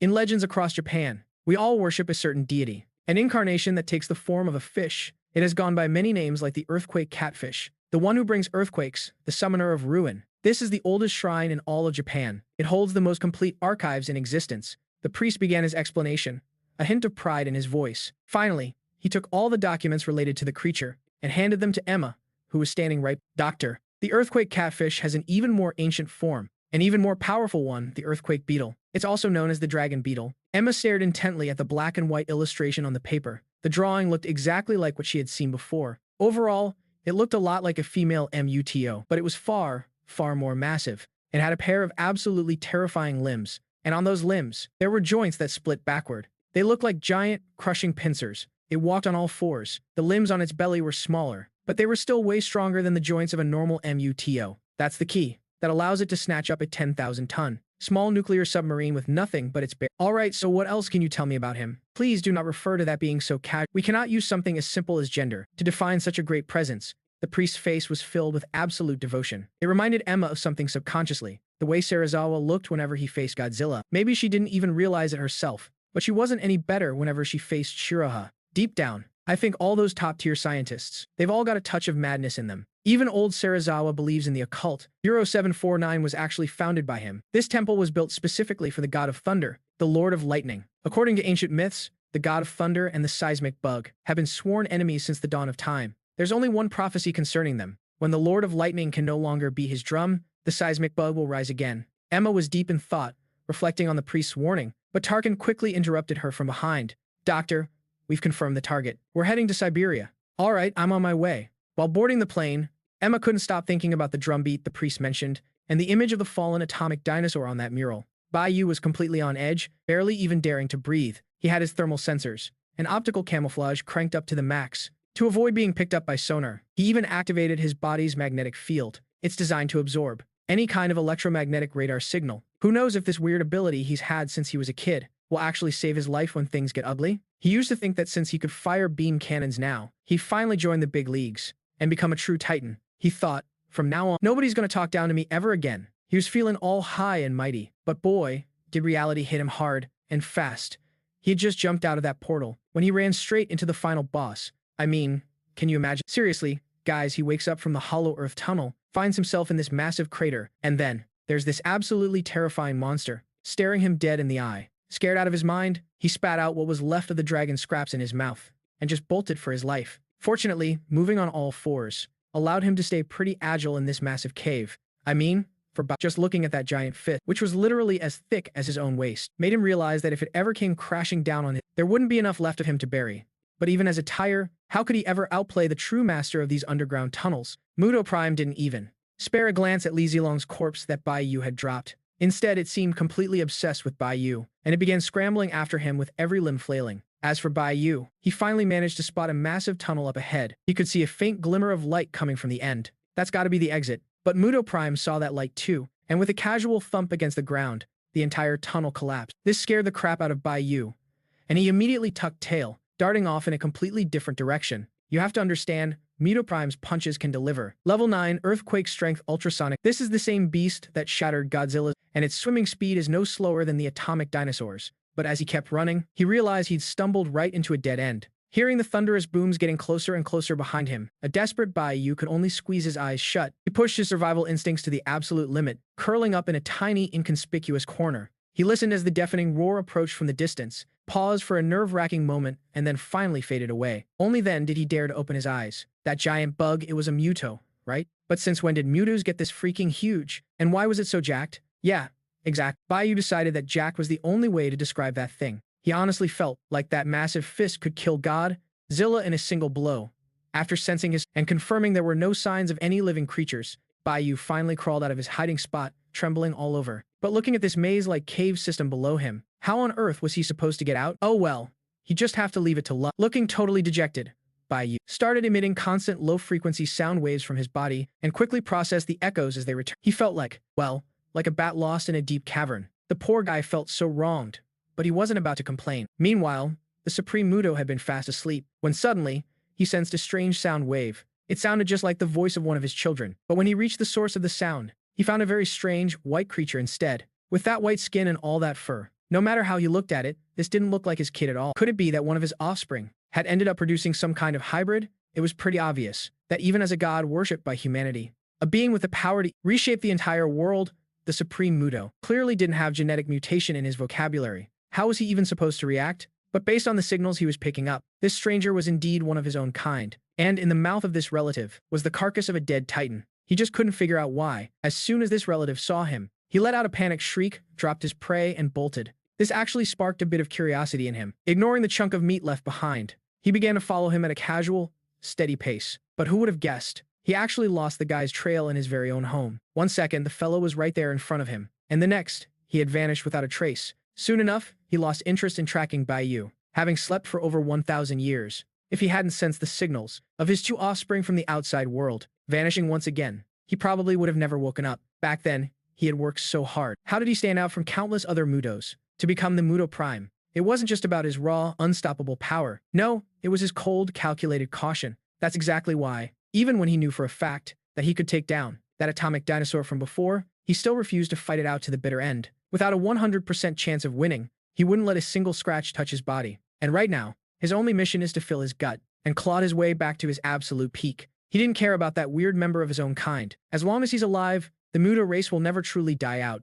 Muto Prime tracked down a tunnel near the ocean and began his march. He was on the hunt for a fresh meal. Deep in the ocean, arresting Godzilla heard that familiar, low rumble once again. He had been searching aimlessly, but now, he locked onto his target in a heartbeat. It's those damn bugs again. Why won't they just stay dead? Heaven knows how hard it's been for the atomic dinosaur clan to survive those miserable parasites. They've spent their entire existence specifically targeting his kind. That impenetrable armor plating they wear is just as tough as an atomic dinosaur's own hide. And those sonic waves they shriek from their maws, they can easily shatter an atomic dinosaur's most prized possession, their dorsal fins. Not to mention the constant, relentless electromagnetic pulses they give off. Time and time again, they've jammed the atomic dinosaur's internal ignition, making the atomic breath completely useless. Forced to settle things the old-fashioned way, through raw, bloody but in a brutal, close-quarters brawl like this, if it were just your average male and female Muto, the atomic dinosaur would actually stand a fighting chance. But Muto Prime, he is a completely different story. As the absolute strongest among the Mutos, and the most ancient being in existence, those massive fists of his can easily bridge the gap in physical power between him and the atomic dinosaurs. What's even more terrifying is that this monster can actually fight underwater. This means the atomic dinosaurs' specialized doesn't give them any advantage at all. Those sharp tentacles of his can effortlessly pierce an atomic dinosaur's hide to plant those wicked, parasitic seeds. Under normal circumstances, if an atomic dinosaur encountered a regular male or female Muto, it could easily secure a kill. Even in a 1-against-2 fight, even if they couldn't win, escaping wouldn't be a problem. Even when facing those unique queen Mutos, they could still hold their own for a while. And as the elite among the atomic dinosaurs, Godzilla has the confidence to claim victory. But when up against Muto Prime, with that creature's cautious nature and its unparalleled, massive size, an ordinary atomic dinosaur is as good as dead. As time went on, the lineage of the atomic dinosaurs, until only he remained the oldest and the most powerful of them all. In fact, if he hadn't swallowed that strange star all those years ago, he might have been hunted down by that monster long ago. The death of his kin, and the heavy reality of being the last of his kind, filled Godzilla with an uncontrollable, burning rage. He burst through the ocean's surface, baring his dorsal fins and letting out a deafening roar toward the heavens. After finally managing to suppress his surging emotions, he began swimming once again toward his target. Chapter 46. Finally becoming a monster, the once peaceful village was suddenly struck by an unknown, mysterious invasion. A beam of indescribable blue light burst forth from deep within the earth, piercing straight into the clouds, This sudden display sent countless villagers who were out farming, running back to their homes to hide in terror. By the time that blinding blue light finally faded, nothing remained but a massive, gaping crater in the ground. But no one dared to get close to see what was happening, because from the depths of that pit, they could hear a series of strange, eerie roars. Finally, some villagers living on higher ground used their vantage point to see a giant white claw emerging from that massive hole. Then came a second one, and finally, a massive head emerged, a majestic tiger head covered in purple lightning patterns. Soon, the massive tiger used all four of its limbs to finally scramble up the steep, rocky. It began shaking the dust and debris trapped in its fur, making it look like it was raining trash. Standing tall, the giant white tiger was so huge that its lower legs alone were taller than the small houses. Its body towered into the clouds, even blocking out the sun's light. Then, a thunderous roar erupted, echoing through the surrounding mountains and fields, sending every living creature scurrying away in a panic. That bone-chilling sound so terrified the villagers hiding in their homes that not a single one of them dared to peek out. Bayou looked up at the sun hanging high in the sky, the blue sky, and the drifting white. Taking in the sweet fragrance of the flowers and trees, he was finally out. But even after shaking himself clean, Bayou still felt incredibly sticky all over. Being such a clean freak, he was dying to just dive straight into the ocean for a bath. God only knows how long he'd been wandering underground. It had been so long he completely lost his sense of direction, and it was at that exact moment that he suddenly realized he'd been acting like a bit of an idiot. Since I can fire energy cannons myself, why didn't I just blast one toward the sky? I could have blown a hole straight through, just like Godzilla's blast to the Earth's core. I could have just taken a straight path and gone right up to the surface. It would have been so easy. Once that thought crossed his mind, Bayou was so frustrated that he really wanted to smack himself upside the head, but he decided against it. It would hurt too much. No more talking time to get to work. Bayou focused his mind and held his breath. He felt the pull of gravity weighing on him. Then, he turned in the opposite direction and started again. Gathering the nuclear electric power within he fired a shot with everything he had. Looking back at the massive pit now, the diameter of the hole must be over 50 meters. It's big enough to fit an entire Ultraman inside. As for the depth, it looks to be over 1,000 meters. Wait, Bayou suddenly remembered something. Didn't he see light earlier? At that time, he couldn't have been more than a few hundred meters from the ground. Is it possible he's been walking deeper and deeper this whole time? Forget it. At least the result is good. No point obsessing over how he got here. Feeling the power core roaring silently inside him, Bayou realized that heavy strike just now drained 20% of his total energy. Back when he took down Li Zilong, that only used up 5% at most. If the power core's energy is completely drained, what would happen then? He honestly had no idea. After all, letting out a sustained blast like that was a first for him. Or rather, he's only ever fired 2 shots in total. He also noticed something else. His blue light cannon is an entirely different beast compared to Godzilla's atomic breath. Godzilla's energy attack involves gathering atomic energy in the throat and then spewing it out. The attack range is absolutely massive. It packs a real punch with a devastating explosive feel. The principle behind his light cannon is simple. It takes the charged particles floating freely in the air and draws them in using the nuclear particles generated inside his own body. He pulls them all together into one. After containing them within his own electromagnetic field, he accelerates them to speeds that could, in theory, even reach the speed of light. To boost both the power and the range of this particle cannon,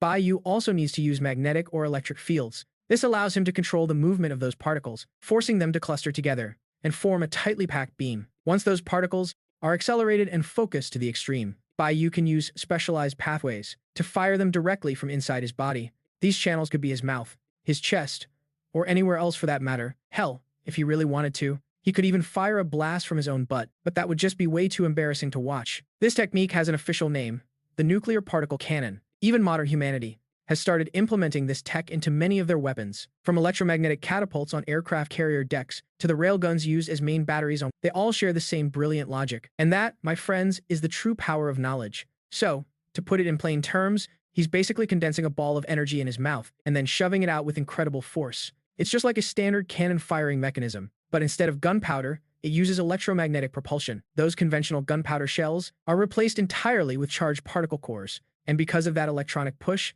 his attack has way more piercing power. The impact zone is much more concentrated. The good news is, if he's willing to take the time to charge it, the power of the strike can keep climbing higher and higher. The bad news? Well, the enemy isn't a total moron. They aren't just going to stand there and let themselves be used. So, to guarantee both speed and precision, once he actually steps onto the battlefield, it still takes a lot out of him. Now that he's finally back in the sunlight, Bayou decides to just flop down and go to that massive body of his. After spotting a nice, open, and sunny spot on the ground, just goes into a total free fall. The moment he hits the ground, the entire earth shakes 2 times. Hey, don't be so quick to mock him. This is actually the best plan he can come up with right now. First off, going back to where he came from is a total no-go. Why go out and risk your life when you've got free food and drinks? So, sticking with the humans is definitely his best bet for now. He's going to keep milking them for everything they're worth. And that plasma cannon move he just showed off is his best way to prove his value. As long as the humans aren't blind or completely brain dead, they'll definitely come over to see what's going on. And look at that. Here they come, watching the helicopters flying in from the sky with that triangular hourglass logo on the side. It's confirmed the Monarch organization has arrived. It's the White Tiger. All right. Watching the massive white beast below lifting his head and letting out a soft little roar toward them. But his relaxed vibe almost seems to be saying, hey there, the rumors weren't lying. This white tiger really is friendly with humans. It makes me want to go down and give him a big old pet. Let's not get carried away. Report to the higher-ups first. Soon, following the lead from the choppers above, Bayou arrived at a Monarch facility. It was just a makeshift base in Japan. And there, he's feasting on fresh seafood sashimi. This big tuna tastes pretty good, but there are way too few hairy crabs. Bayou is happily digging into the mountain of seafood in front of him. They're still using huge trucks to deliver it all. The only thing, those old trucks that he just had to scrape his food out of. The cars parked in front of him look like tiny little toys now. And another thing, in the seafood he's gobbling down, there seems to be a faint, strange kick to it, like it's been seasoned with something like chili peppers. It's weird, but actually pretty tasty. But he can feel that from within that food, he's absorbing tiny, almost undetectable amounts of radio. Wait, looking at the signs and markers along the road, he's starting to realize exactly where he is. It's probably that one island nation you know, the one where the people supposedly live the good life. So, Japan plus radioactive substances equals nuclear waste? What on earth is he eating right now? Oh, wait, he's a titan. Then never mind, forget it. Food tainted by nuclear radiation. To a creature like him, who thrives on radioactive energy as his main diet. Well, for a titan, this stuff is basically just a bit of seasoning. Once he realized that, Bayou started eating with even more gusto. You guys seriously won't believe just how insane the changes in him are right now. Led by the facility guides, Dr. Emma, along with Chin Zi and the others who rushed over, arrived at the giant glass observation. They looked down at the massive white creature, who was carefully picking through the pile, gulping down huge chunks of meat one after another. He even had a look of pure, blissful satisfaction on his face. Honestly, don't you guys think? It's kind of like having a little pet cat at home. He goes out to run around and play for a while, and when he comes back, we give him a nice bath. Rick Stanton, adjusting his glasses, cracked a joke just like he always does. But nobody in the room was in the mood to listen to his jokes right now, okay? All right, everyone. Who wants to hear the latest report on the white tiger's physical condition? Stop the suspense. Just read it out already. Sam Coleman took a breath and began. Right now, this big guy's shoulder height is 32.7, body length, 63.5, tail length, 36.45, estimated weight, 25,000 tons. Hearing those staggering stats, everyone instinctively clenched their fists. Emma had already pressed her hand against the glass, quietly gazing at the big cat in the distance. Amidst the deathly silence of the hall, she finally spoke up. Well, it seems after just a few months apart, our little tiger has already grown enough to stand his ground against a Muto. But more than that, I think we need to focus on that blue light he emitted earlier. Do you remember? Godzilla's atomic breath. Emma shook her head. She had a different theory about that beam. It wasn't an atomic breath. Looking at the soil conditions from the site, it seems more like an application of electromagnetic force. We analyzed the materials from the scene, and they were surging with massive amounts of electrons. Now, this is a true titan. Chapter 47. What's wrong with him? What's happening to him? Dr. Emma rushed into the monitoring room, looking panicked. She stared at Bayou, who had been stable for barely just a few days ago. He was eating and sleeping perfectly fine. But of course, at a time like this, Chin Zi and the others had already boarded a warship to track down Muto Prime and Godzilla. I heard they've already reached Europe. Right now, at this Japanese outpost, she was all alone, with only Xiao Area there to help her manage things. And at this moment, Bayou was indeed acting restless. It was because he had sensed it again. A strange, unique signal. It felt like a titan. But there was something strange about it. That voice, it sounded so young. It had that same sense of innocence he used to have in his own roars. He could even hear that eerie, strange sound. And whatever it was getting closer by the second. Dr. Zebra, you got to take a look at this, now. As the staff pulled the footage up on the main screen, everyone in the room just froze in total shock. A massive, blood-red tail, like some kind of select, was swaying lazily in the depths of the ocean. Compared to its sheer, terrifying, the ships passing by on the surface looked like nothing more than tiny. And then there's this. This next clip is from the undersea tunnel. At first, the tunnel seems to be functioning normally, but then it suddenly starts to in an instant. A torrent of red liquid bursts through the walls, completely swallowing the entire tunnel. For some reason, Emma suddenly felt a wave of intense dread wash over her. She turned her gaze back down toward Bayou and shouted, "Open the door. Let him out." "What?" I said, "Open the damn door. He knows exactly what that thing is." Hearing the desperation in Emma's voice, they finally gave in. At this outpost, a temporary setup inside a mountain warehouse, the heavy gates began to slowly grind open. When they first picked this backup site, they had actually repurposed an old US military base. It was a colossal steel structure, roughly the size of a sports stadium, designed specifically to house Bayou. Hearing the massive doors beside him start to creak and groan, Bayou realized the humans were finally letting him go. He needed to see for himself just what the hell that thing was. Notify the Japanese officials. Tell them a giant tiger is about to hit the streets. Tell them to evacuate everyone immediately. Doctor, this is Tokyo we're talking about. Besides, those bureaucrats don't do anything but they're completely useless. As US officers stationed in Japan, they knew that better than anyone. This place is just so fossilized and stuck in its ways. Right here. Almost everything is set in stone from the moment of birth. Because of that, every single command department feels incredibly rigid and ancient. There's absolutely zero efficiency to speak of. Emma's mind is a total mess right now. As a human, she's second-guessing if letting White Feather out was really the right call. But a quiet voice inside keeps telling her, have faith. Trust these titans. Their existence must have a purpose. Just notify them. It's the only thing we can do for now. As for whether they actually listen, that's completely out of our hands. In the blink of an eye, White Feather bolted from the base and reached the very edge of the city. But as he watched the crowds of people coming and going, seeing the relaxed expressions on their faces, it was clear there was no news of him being unleashed. Are the higher-ups really that confident? Letting him just roam around a human city like this? Oh, it's Japan?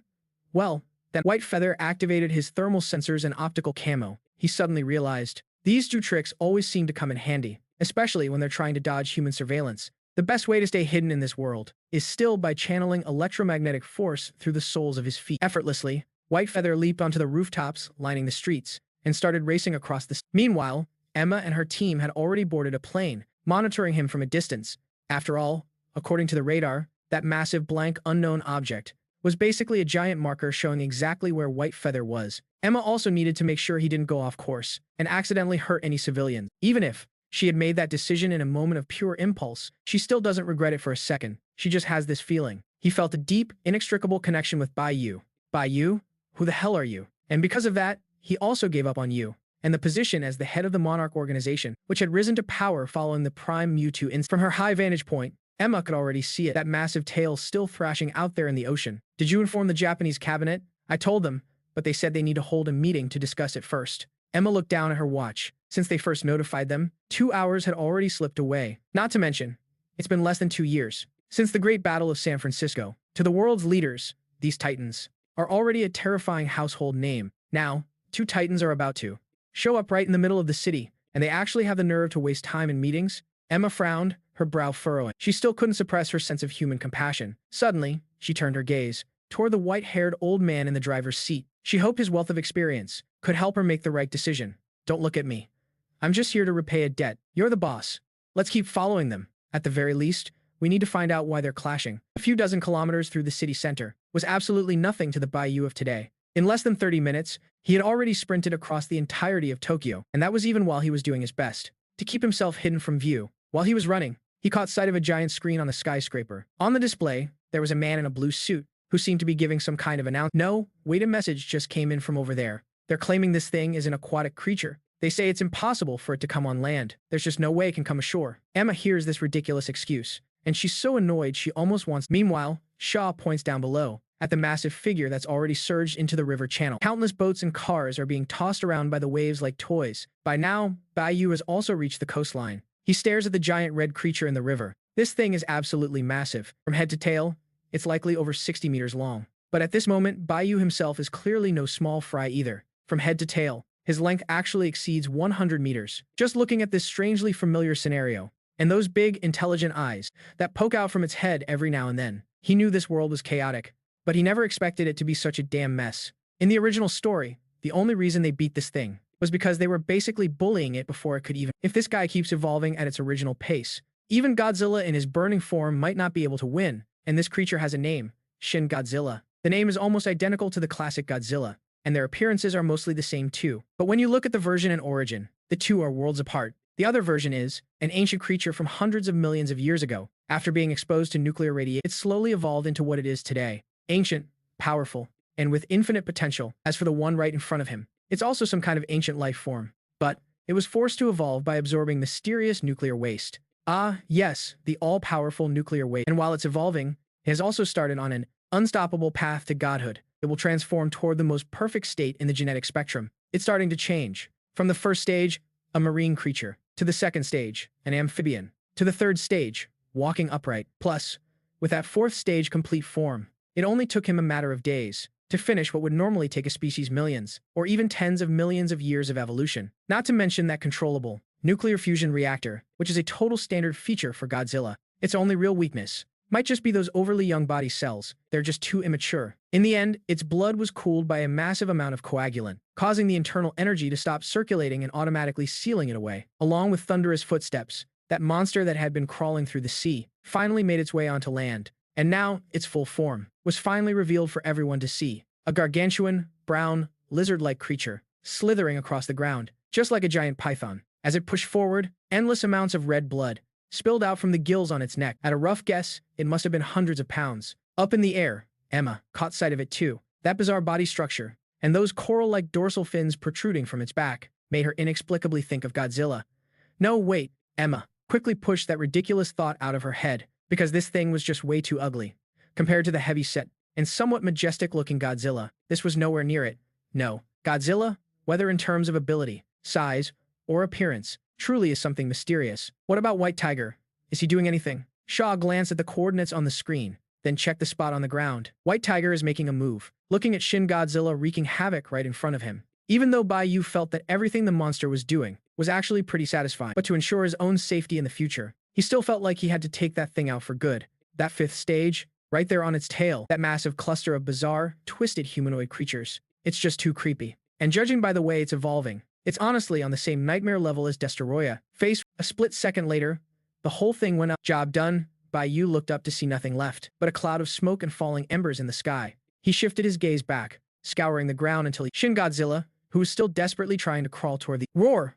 Where do you think you're going? With a massive leap, Bayou easily grabbed that 57-meter-tall beast, that massive creature stretching over 120 meters long, and slammed him hard onto the ground. The thing had definitely grown much larger than before. Fresh layers of muscle and flesh had surged out of nowhere. From its massive thighs to its arms, he even felt like the guy's neck had gotten a bit longer. But honestly, it didn't matter. To Bayou, as long as the damn thing hadn't evolved straight into its fourth stage, this current third stage was absolutely no threat to him at all. Don't be fooled by how huge he looks when he's standing up, because to the current Bayou, he was still just a total pushover. As Shin Godzilla thrashed and struggled uselessly, Bayou suddenly felt a strange sensation, like he was some kind of powerful bully, harassing a defenseless, innocent victim. And twice at that. No, he's literally saving the world, all right? Given that thing's growth rate, God knows if it might just decide on a whim to just wipe Earth right off the map. Bayou opened his massive, blood-red jaw. With over 40,000 tons of bite force, he cleanly and ruthlessly snapped the Shin Godzilla in front of him, right in two. The leftover mess, half a neck still attached to the head, was casually tossed aside by Bayou. Pa, that's freaking disgusting. Bayou realized that as he bit through its neck, some kind of weird gunk had slid right down his own throat along with it. It was making him feel absolutely sick to his stomach. As he stared down at the body, the motionless remains of Shin Godzilla sprawling on the ground, Bayou still didn't feel quite right about it. He began gathering energy in his maw, and a brilliant silver-blue light started to pulse. This wasn't that super oscillation wave from before. That move only really works on pure human tech, or messing with electrical grids. Sure, he'd tried it on living things before. When used against weaker prey, it could actually paralyze them, kind of like a stasis field. But for this massive hunk, this grotesque pile of meat below him, it was better to be safe than sorry. Watching by, with blue lightning crackling all over his body and the blinding radiance converging into that glowing blue orb in his mouth, Emma felt even more certain about where those traces at the scene had actually come from. The indescribable blue glow of the nuclear particle cannon illuminated the entire area. Even the high noon sun couldn't hope to compete with its brilliance. Unlike his past strikes or kills, right now, Bayou needed raw, unadulterated to completely erase this freakishly resilient creature below him. To finish this once and for all, it's definitely going to be a massive undertaking. But luckily, the enemy is already nothing more than a corpse. That means Bayou can start the next phase without any distractions. And the power he's been gathering for so long, it didn't let him down. He could clearly see it. Starting from its severed neck, Shin Godzilla was melting away, dissolving without pause. And now the decay had already reached the main torso. Roar! That familiar, piercing shriek. It ground Bayou's movements to a sudden halt. The arrival of this new player made him feel like he was facing his greatest nightmare. He shifted his gaze back toward the open sea. He had to suppress the overwhelming urge to just turn tail and run. Of all places, why do I have to run into her here? Chapter 49. The Parasite's Total Defeat. Bayou let go of the dismembered remains of Shin beneath his feet. He looked back at the dark, heavy clouds rolling in from the horizon. And there she was, towering over the waves, the Muto Prime. With every step the behemoth took, the black waves began to churn in an eerie, unpredictable rhythm. Now, that is what you call a final boss. Even her entrance is backed by a literal storm. Then he looked at himself. Aside from looking cool, I've got nothing going. But hey, isn't being cool enough? As the Titan emerged, Bayou began to channel his energy once again. But this time, he stopped drawing from the ambient electromagnetic field. He tapped directly into the core of his internal power reactor. He had to finish shredding this corpse, and he had to do it now. With another crushing stomp, his energy began to surge from his core, swirling up into his maw. During the process, that white and purple tail of his, it began to pulse with a blinding blue light. Even his powerful fox-like claws were crackling with arcs of static electricity. The sheer force of his stomp tore right through the already mangled flesh and bone, leaving deep, fresh gashes in the remains. It was as if the newcomer could sense exactly what Bayou was planning to do next. In the distance, Prime Muto let out a thunderous roar of pure rage. His massive frame began to lunge forward, picking up speed as he Damn it, does anyone have any idea how much effort he spent trekking halfway across the planet just to track down a host body that's actually good to serve as a parasite? Do you know how hard that is to find? Sure, in his past clashes with the Big G, he usually managed to get the upper hand, but he knows if he slips up even once, one solid counterattack from that guy could end him. Plus, with all the nuclear plants humans have built these days, there's enough energy to go around. He's never had to worry about where his next. Because of that, he never actually wanted to put his life on the line. But just as he was getting ready to drain another reactor, he suddenly picked up a fresh signal. It felt like a prehistoric, titanic class. The signal itself was a little strange, but the surging energy from that nuclear reactor heart proved exactly what it was. Regardless of whether it was a dinosaur or not, he knew it would be a top-tier breeding ground. But who could have guessed? After all that work, traveling halfway around the globe, he finds his perfect host is about to be beaten to a pulp. As he locked onto the other's signal, he realized that strange white creature looked like one of his own descendants he'd spared once before. Seeing Bayou actually trying to keep up the attack, he started to panic. He didn't care if the kid wanted to play the hero, or what his deal was. There was no way he was going to let that prime host get wasted like that. Along with his furious roar, came another massive shockwave. It was just like the high-frequency vibrations Bayou used before. But the difference was that this sonic wave covered a much wider area, and the power was on a whole different, sweeping through houses for kilometers on end. Everything caught in the path of that wasn't just losing its windows. Even the solid concrete was being ground into dust. And for someone like Prime Muto, doing all this was as easy as sweeping away fallen leaves in the wind. But the moment Bayou saw his opponent charging up, he'd already dodged out of the way. He looked back reluctantly at the ground below, where half of the target's flesh and blood had already— There's no way he survives that, right? He thought. Sensing the state of his own body, he felt his power core vibrating violently. Bayou was secretly stunned. He originally thought that since he had Muto's genes, he would be completely immune to EMPs. Who would have guessed that this damn thing didn't care about friend or foe, it just fried everything in its path. And the worst part was that his nuclear particle cannon required a stable magnetic field to hold it together. Without that, unless he could release a massive burst of electromagnetic energy right from the start, the attack wouldn't do any damage at all. After all, if you only focus on quality and ignore the quantity, you're just talking complete nonsense, aren't you? Watching Muto Prime scramble on all fours, closing the distance to less than 5 kilometers, Bayou didn't hesitate. He turned tail and bolted. While he was making his escape, he kept glancing back at that massive frame. As it approached the body of Shin Godzilla, a giant fist hoisted the beast up, and the slender, writhing tentacles on its head bored deep into the flesh. The guy's already been beaten to a pulp. Is it even possible for him to still— By now, Bayou had made it dozens of kilometers away. Once he was finally clear of the EMP's range, he used static electricity again to scale a 100-story skyscraper. From that height, he watched from a distance. At every single move the creature made. But this time, he noticed that something was definitely off. The monster seemed even bigger than when he had first laid eyes on it. Its pincers, which used to look like fists, had actually transformed into palms. He could even see it clearly now. 4 distinct fingers on each hand. Even the slender limbs on its chest, those sickle-like sharp claws, have also undergone a massive transformation. Its 2 front claws are now even thicker and bulkier, while its back legs have actually turned into these 3-toed talons. Looking at its sheer scale, just seeing how it uses a single hand to hoist up Dagon's entire massive carcass, it looks like this monster has reached a height of at least 120 meters. He remembers the last time the Big G even came close to that size was back in the second movie when he was throwing down with Ghidorah, and that was only because he had just munched on a nuclear bomb. So, how on earth did the original Godzilla ever manage to scare this thing off? He honestly can't wrap his head around it. All right, no more overthinking it. The main event is finally here. Cutting through the waves, the Big G arrived, with those razor-sharp dorsal fins towering high. The golden glow of the sunset drapes over him like a suit of armor. His massive, steady weight lets him easily break through the ocean's surface. Now that Muto Prime has finished its parasitic feast, it turns its gaze back toward its old nemesis. It lets out a defiant roar, showing it's not backing down one bit. Seeing that smug, satisfied look on Muto Prime's face, the Big G gets a really bad feeling about this. He quickly scans the surroundings, and soon spots Dagon's broken remains lying in the ruins. He doesn't recognize him, but there's something about the guy. He looks just like one of his own kind. Even though they share the same atomic core, and walk on two legs just like he does, he can't sense a single thing. Not a trace of a familiar aura remains. But it doesn't matter anymore. Right now, he's going to tear this monster apart, to make sure it never hurts another soul. With footsteps like rolling thunder, the Big G breaks into a full-on sprint, and Muto Prime swings those massive limbs of its, charging right back for the ultimate showdown. And there on the battlefield, the only ones still watching all of this unfold were Emma and her crew. He immediately pulled out his equipment to get a read on the massive beast's vitals. Strictly speaking,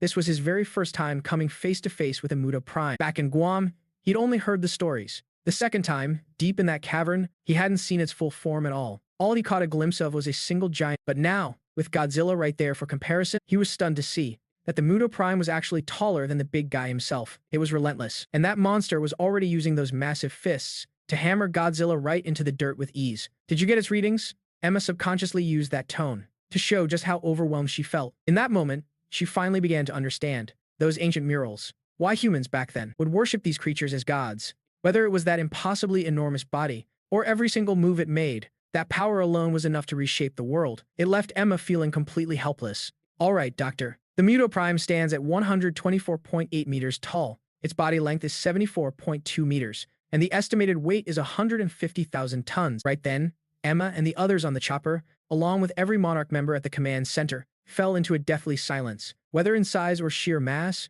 this thing far surpassed Godzilla. Watching the big guy being shoved back across the battlefield, it wasn't hard to tell. He just couldn't win in a contest of pure strength. Wait, look at what the white tiger is doing. Following the voice, everyone looked up, and that's when they saw it. Bayou, who had been sitting as still as a stone statue, was suddenly starting to move again. With his limbs firmly planted on the buildings, the blue glow across his entire body flares up once again. As the seconds tick by, even the air surrounding Bayou seems to be swallowed by an intense electromagnetic, emitting a sharp, crackling, and popping sound. Electricity surges and dances across his surface, forming arcs of brilliant, dazzling lightning. Waves of massive energy radiate from him as the center, spreading out toward the surroundings once more, making the nearby ground tremble and shake. And inside Bayou's mouth, blue nuclear particles gradually cluster together, creating a blinding sphere of pure energy. The light grows more and more intense, so piercing that it's impossible to look at directly. His target is that invisible energy, which begins to condense deep within him. He could clearly see that the big guy was at a disadvantage, and the only thing he can do right now is to give it a shot, to see just how devastating his maximum charge blast really is. As for rushing in to engage in a melee fistfight, with his tiny body of only tens of thousands of tons, he'd be stomped into the dirt in a single second. His one and only advantage is his theoretical capacity for infinite charging. In that case, he'd better just stay back and act as a heavy artillery battery. As for why he's helping, does that even need to be asked? The Muto race survives by parasitizing titans. Even though there are plenty of nuclear reactors in this world, and power plants that can provide them with energy, that doesn't mean they won't go out and hunt other titans. Just as a little extra, even if in their eyes, he is considered one of the Muto family. It's basically like a husky, trying to blend in with a pack of wolves. Sooner or later, his cover will be blown. And besides, do I even need to mention how fast those bugs breed? There are so many eggs in San Francisco. Once those things hatch and break their shells, it will be a total mass extinction event for the entire planet. Rather than dealing with a swarm of bugs flying all over the sky, he'd much rather side with. He's the only one left from the ancient age of dinosaurs. And honestly, the big guy's got a pretty decent temper. As long as you don't run around and cause trouble for him, he won't bother. Muto Prime lands another thunderous haymaker, smashing it right into the big boss's forehead. That massive body of his was already completely exhausted. Even before the evolution was fully finished, standing in front of a complete Muto Prime, he could barely even hold his own. And now, after devouring who knows how many nuclear reactors by now, Muto Prime has reached his absolute peak form.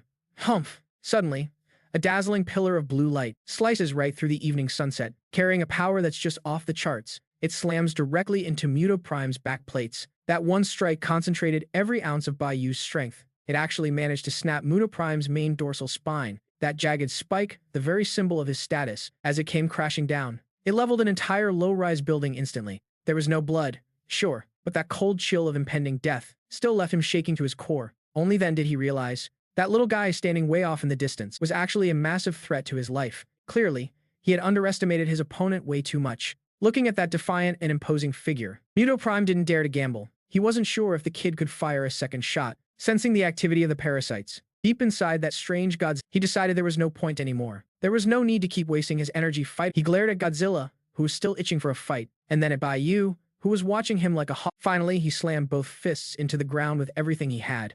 The city was already sitting right on a fault line, and at that moment, the entire world seemed to turn upside. The heavens collapsed and the earth split. It was total chaos. Like the sea, the very earth itself began to heave. Even our big boss, weighing nearly 100,000 tons, found himself unable to even stay on his feet. Countless specks of dust and smoke began to dance in the air, until the dust finally settled. That terrifying, colossal beast had completely vanished without a trace. All that remained was a massive, flattened trench leading straight to the sea. Finally, the enemy was gone. Deej, who had been struggling to keep his body upright, finally lost the last of his strength. His mountain-like body collapsed with a thunderous roar, and in the distance, standing like a fortress, that resolute, white sculpture, as if sensing the danger was over, finally let his stiff limbs go limp. His very last drop of energy had been squeezed dry. Seeing that the crisis had truly passed, he couldn't help but fall into a deep, heavy slumber. The Great War had finally come to an end. All that was left were two fallen titans, and a strange creature that might already be dead. And of course, there was also Tokyo, which had been reduced entirely to ruins.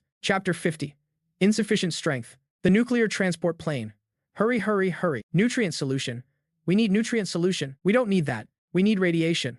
Radiation, do you understand? Or just send the electricity over here. The Japanese high-level officials have been notified. Tell them to clear the power grid immediately. Qingzi, arriving late to the scene, weaved through the frantic, bustling crowds and headed toward the group's destination. He walked up and asked, "Dr. Emma, how is he?" Emma hadn't closed her eyes for a single second all night. With heavy, dark circles visible under her eyes, she turned around and rubbed her throbbing, groggy head. "He's stable for now." White Tiger must have overexerted himself in that last strike, causing a massive drain on his energy that forced him into a coma. As long as we can provide enough energy, he should be able to wake up. But more importantly, Godzilla is still just standing there. Looking at the footage, Godzilla remains slumped on the ground, deep in a heavy slumber. He looks like a massive mountain, a lifeless mountain of cold, hard rock. And those layers of dorsal plates are clearly missing several huge chunks. Qingzi rubbed his temples, feeling a massive headache coming. He really never imagined it would come to this. Just 2 years ago, Godzilla, the very being he constantly hailed as a god, had met his match so unexpectedly soon.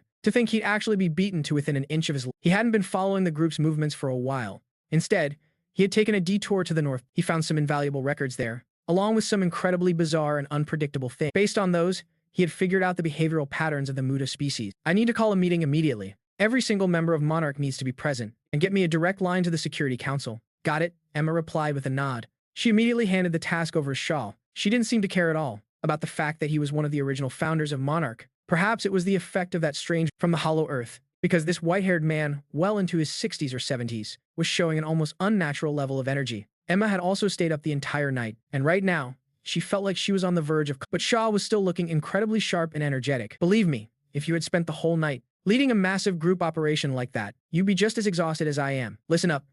Before we officially begin the meeting, I'm uploading a file. This is a geological map. In various locations all across the globe, we have discovered a very unique mineral vein. These are significantly older than any of the surrounding rock layers. So, what exactly does that mean?" "Doctor, it's because those aren't just mineral deposits." Qingzi suddenly bolted upright. He waved the documents in his hand frantically, even though he had written every single word of it himself, but he still found it hard to believe. "I think everyone is already well aware. Our old friend, Godzilla. Look at him here on the camera feed.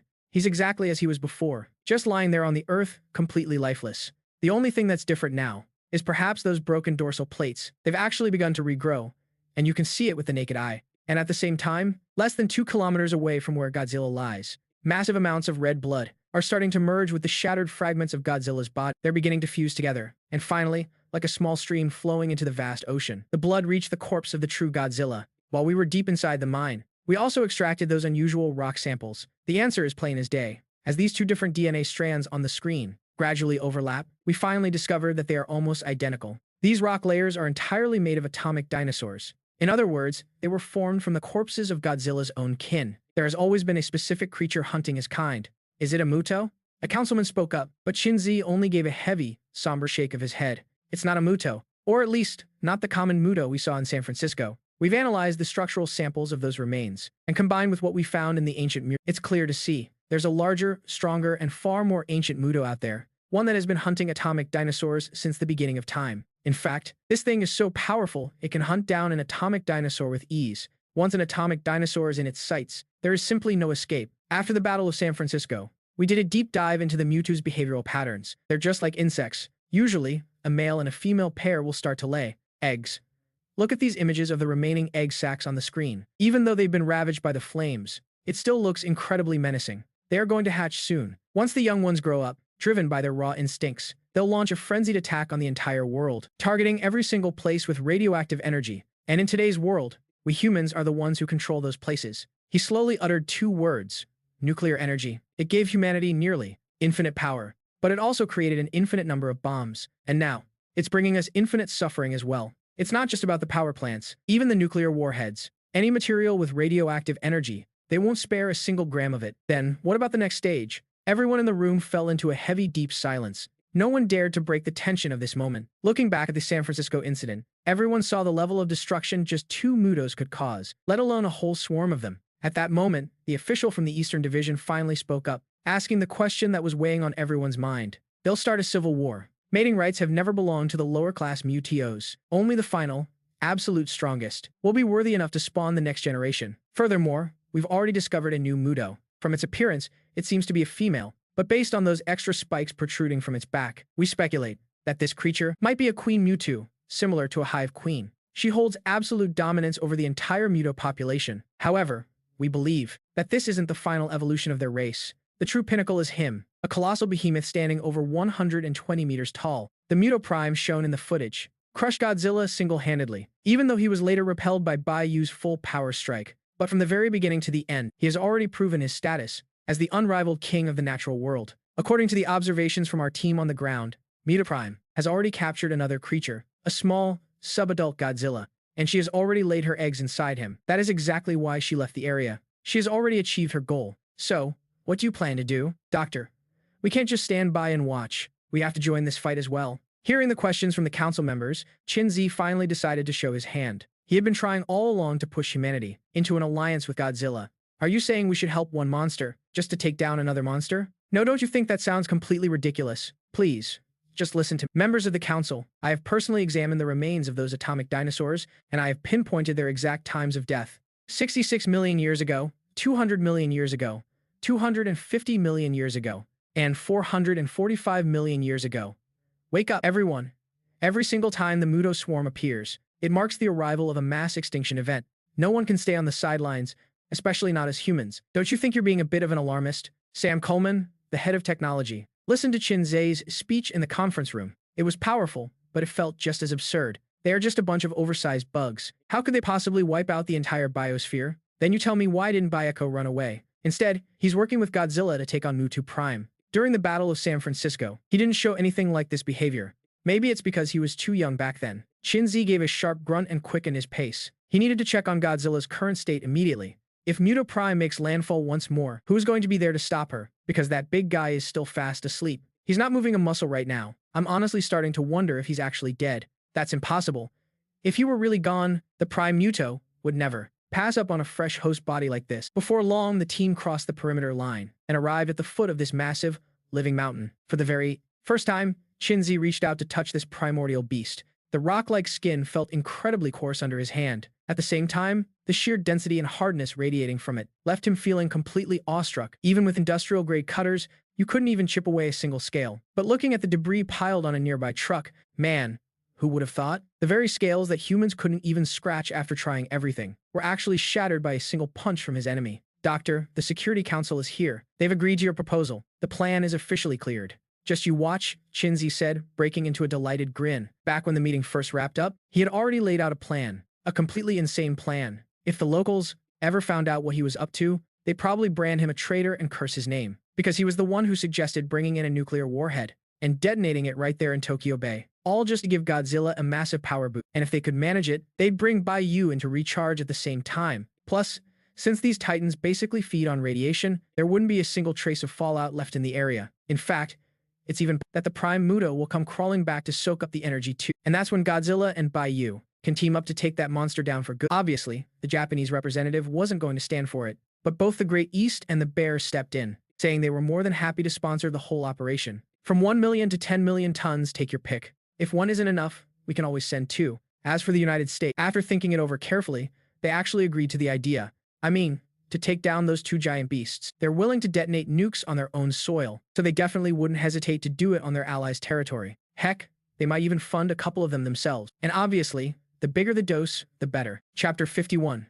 The Ancient Past. As the massive white mounds began to shift and roll, the staff working in the area all scrambled back into the safety shelters. They had to make sure they didn't get crushed by one of Whitefeather's subconscious movements. He's awake.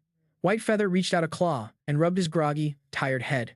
Then he rolled his entire body over, belly up, and gave his forelimbs a massive, satisfying, "Man, I really slept for a long time." He could feel the power reactor inside him churning and boiling, and noticed a bunch of thick lines nearby that looked just like massive power cables. It turns out, everything he did before was totally the right move. Forget about whether it was embarrassing or not. At least the payoff was great. Just look, free food, free lodging, and they even handle the charging. To pull off that final attack before, Whitefeather had basically squeezed every last drop of energy out of it. But now, after just one nap, the humans had prepared everything for him. In an instant, he was right back at his absolute peak, looking at the purple stripes on his body glowing brighter than ever. Whitefeather felt even more powerful than he used to be. He even felt a bit stuffed. His energy must have reached total saturation. Oh, right, he still needed to go check on how Godzilla was doing. That guy was the key to his comfortable and safe lifestyle. Okay, what is he doing now? Emma and the others rushed over as soon as they heard the news, watching Whitefeather as he stood back up, pacing back and forth with small, quick steps. Every now and then, he'd even look over and hiss in their direction. He wants to go out. Hurry, get the doors open. The massive gates slowly began to close. The very second the gap was wide enough for him to squeeze through, Whitefeather bolted right out, sensing the only Titan biosignature in the vicinity. He didn't waste a single second and bolted toward the coast. All along the way, he saw nothing but total devastation and wreckage. Some areas were hit so hard, they had been blasted into massive, gaping When you factor in the bits of remains scattered across the ruins like a grim the sight of those severed limbs was absolutely gut-wrenching. Honestly, Bayou was genuinely shaken. Where's Godzilla? Please, he can't be dead. He just can't. If something happens to him, who's going to stop Ghidorah later? Who's going to deal with Shimo? What? Are we supposed to rely on? He'd be better off just getting on his knees and surrendering right now. Speeding past the crumbling city, Bayou finally spotted the massive silhouette by the shoreline. All around Godzilla, there were various massive pieces of human machinery. They were swarming him, monitoring the vital signs of the sleeping behemoth. Sprinting at his absolute limit, it took Bayou less than 5 minutes to reach Godzilla's side. He wasn't that scrawny little tiger anymore. Now, just by lifting his head a little, he could easily reach the big guy's back. At this point, his own head was nearly as large as Godzilla's small head. If you're talking about pure width, he might actually be a size bigger than him. Hey, are you okay? At the sound of Bayou's roar, Godzilla opened his translucent eyes and stared at the white creature standing before him. He remembered this guy. Back in San Francisco, when he was fighting the Mutos, this fellow had helped draw some of the fire for him. And he also remembered that during the battle with Muto Prime, when he was being pushed back and losing, he only pulled through because of that strange energy beam this guy fired. He'd only just managed to drive back the Muto Prime. That was the real reason he was even willing to give Bayou the time. The guy had helped him out before 2 times. In fact, as far as he was concerned, Bayou was already a friend he could truly acknowledge. As for those humans scurrying around nearby, come on, what grown-up would actually spend their time playing games with ants? I'm doing okay, just a bit exhausted. Unlike the Muto Prime, who goes around attacking and feeding on everything in its path, you could say Godzilla spends almost every waking moment focused entirely on hunting that thing down. He hasn't even had time to snack on any human nuclear power plants. Or rather, he's just not the type of monster who goes around stealing things or causing mindless destruction for no reason. When there aren't any enemies threatening him, he's actually pretty lazy and hates moving unless he has to. And so, that laziness resulted in a massive energy disadvantage. Normally, as long as his enemy isn't ridiculously powerful, he just handles things with his bare claws and calls it a day. Is that thing coming back? Oh, it definitely will. Watching the roars go back and forth, Shinzi finally realized that these two titans were actually communicating with each other. This realization blew his mind even more. These were two completely different species, yet they were actually holding a conversation. And those rhythmic roars were absolute proof that their intelligence was every bit as high as a human's. Has the nuke arrived yet? It's here. It came from the powerhouse in the east. Their people are incredibly fired up. They even held a nationwide vote just to make sure this one nuclear warhead got to I think they call it mischew. What's the yield?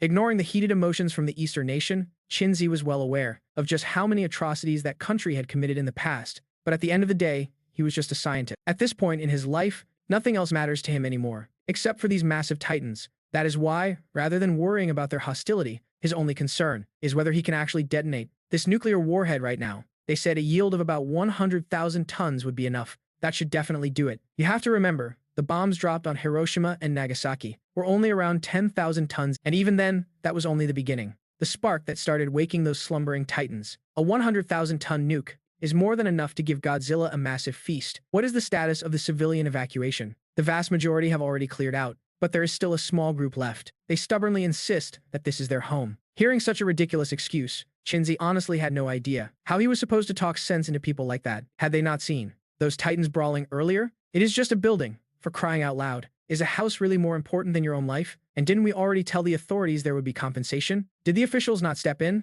No. They haven't guaranteed a single thing. They just notified the citizens to leave and left it at that. Shinzi turned around and punched the air in pure frustration. Those damn parasites. I should have known better than to expect anything from them. Take the nuke to the surface and detonate it. I just hope that those creatures can truly absorb all of the radiation. Despite the risks, Shinzi still gave the order. He couldn't be sure exactly when that Muto would come back, so he had to ensure that Godzilla stayed in peak fighting condition. So what you are saying is, you don't know much about the Hollow Earth either, do you? Grah, that's right. Godzilla didn't even bother lifting his head. He just let out one last, faint growl. But Bayou could hear it loud and clear. Through their communication, he managed to piece together what was really going on. Deep within the Hollow Earth. First off, the Hollow Earth isn't just one single layer. Even Godzilla has only ever ventured down 3 levels deep. Normally, he spends all this time up on the surface. Second, according to Godzilla, whether it's the common life forms on Earth or those massive titans, they all originally came from the Hollow Earth.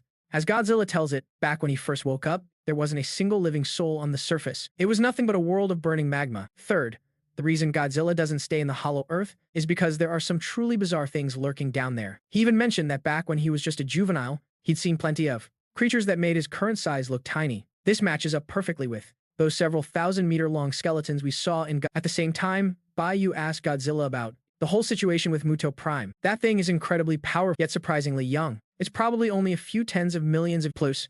He learned about the brutal way the Muto species reproduces. After the eggs are laid, the offspring fight and compete with each other until finally, one ultimate queen emerges. Once a Muto devours its own mate, it begins its evolution into a prime. After that, this Muto will continue hunting down other titans, using them as hosts to hatch new male and female Mutos. It's a never-ending cycle. And the atomic dinosaurs, with natural nuclear reactors inside their bodies, are the absolute favorite prey for these Mutos. As for Godzilla himself, among his own kind, his age is actually quite average. There are plenty of others out there who are far older or much younger than he is, but they've all been hunted down by Muto Prime. Right now, he really is the only one left. Oh, right? There's also this weird-looking thing right next to him. As they were chatting away, Bayou and Godzilla both turned their gaze toward the distance, looking at Shin Godzilla, who had already turned into a pile. While the true general has officially turned into true jelly now, the big kitty hung his head a little sadly, having absolutely no self-awareness that he was the one who caused all of this. Give me a break. Who would just let an infinitely evolving giant nuclear bomb run around loose? Even Ghidorah is easier to deal with than that guy. The two beasts kept bantering back and forth like that. Suddenly, they both snapped their heads up at the same time. Their eyes were locked on something far away. The helicopters in the sky, looking at that massive hunk of iron, being towed by 2 helicopters and that 6-way split pattern on it. Do we even need to guess what they're planning to do? Bayou glanced at the surrounding base, which had somehow become completely deserted. These humans really have some guts, actually trying to gift a rocket this early in the game. But Godzilla didn't care about the changes around him at all. He didn't know what those things flying in the sky were, but he could sense that they were dangling something that looked pretty delicious. With a heavy push of his front limbs, his mountain-like body slowly began to stand tall. Bayou quickly scrambled back a few steps. 2 almonds. Bayou's size was undeniably massive, but in front of Godzilla, he still felt a sense of danger. When Godzilla fully stood upright, even though Bayou was over 30 meters tall at the shoulder, he didn't even reach the big guy's thigh. He felt like a house cat looking up at an elementary school kid. Only this elementary schooler was a bit extra large. And Godzilla, now standing at over 100 meters tall, he started flailing those stubby little arms, trying to snatch that delicious treat right out of the sky. But he was still a long way off from the helicopter. He watched as the nuke soared right over him and headed out toward the open sea. Godzilla frowned. When it comes to brains, he's just as sharp as any human. So he could tell this looked more like a trap allure. But as he watched that nuke hover in the air, and even drop down a bit lower, and feeling how weak his body had become, he just couldn't resist the temptation. He began to move, swimming out toward the deep ocean. Meanwhile, Bayou gave a light hop and landed right on Godzilla's back, right onto those newly regrown dorsal plates. To him, it felt just like a floating island. Godzilla felt Bayou on his back, too, but he didn't say a word. His body gliding through the water didn't sink at all. It was as if he just accepted what Bayou was doing. After the two beasts had swam who knows how far, that sky-high snack finally began to fall. The transport helicopter turned tail and scrambled away as fast. Then came a roar that echoed in their ears. Boom. Chapter 52. God versus beast, will it work? It definitely will. Dr. Chen grabbed Emma's trembling hands, trying to comfort her, but her eyes were locked onto the screen. Theory is always just theory, but seeing it for yourself is reality. But in the real world, feeding nukes to these titans, this was their very first time. Oh, wait, actually, back at the Castle Bravo Reef, the US military had already fed them for no apparent reason. Dr. Chen found herself secretly hoping those two titans wouldn't soak up every last drop of that radiation. It might be better if they left just a tiny bit. Very soon, the nuke on the screen began to detonate. In an instant, a blindingly brilliant light lit up the pitch-black depths of the ocean. That radiance, it was more intense than 10 million suns exploding all at once. It pierced through the deep, dark waters in a heartbeat, turning everything around it a ghostly, deathly white. Then, it happened. A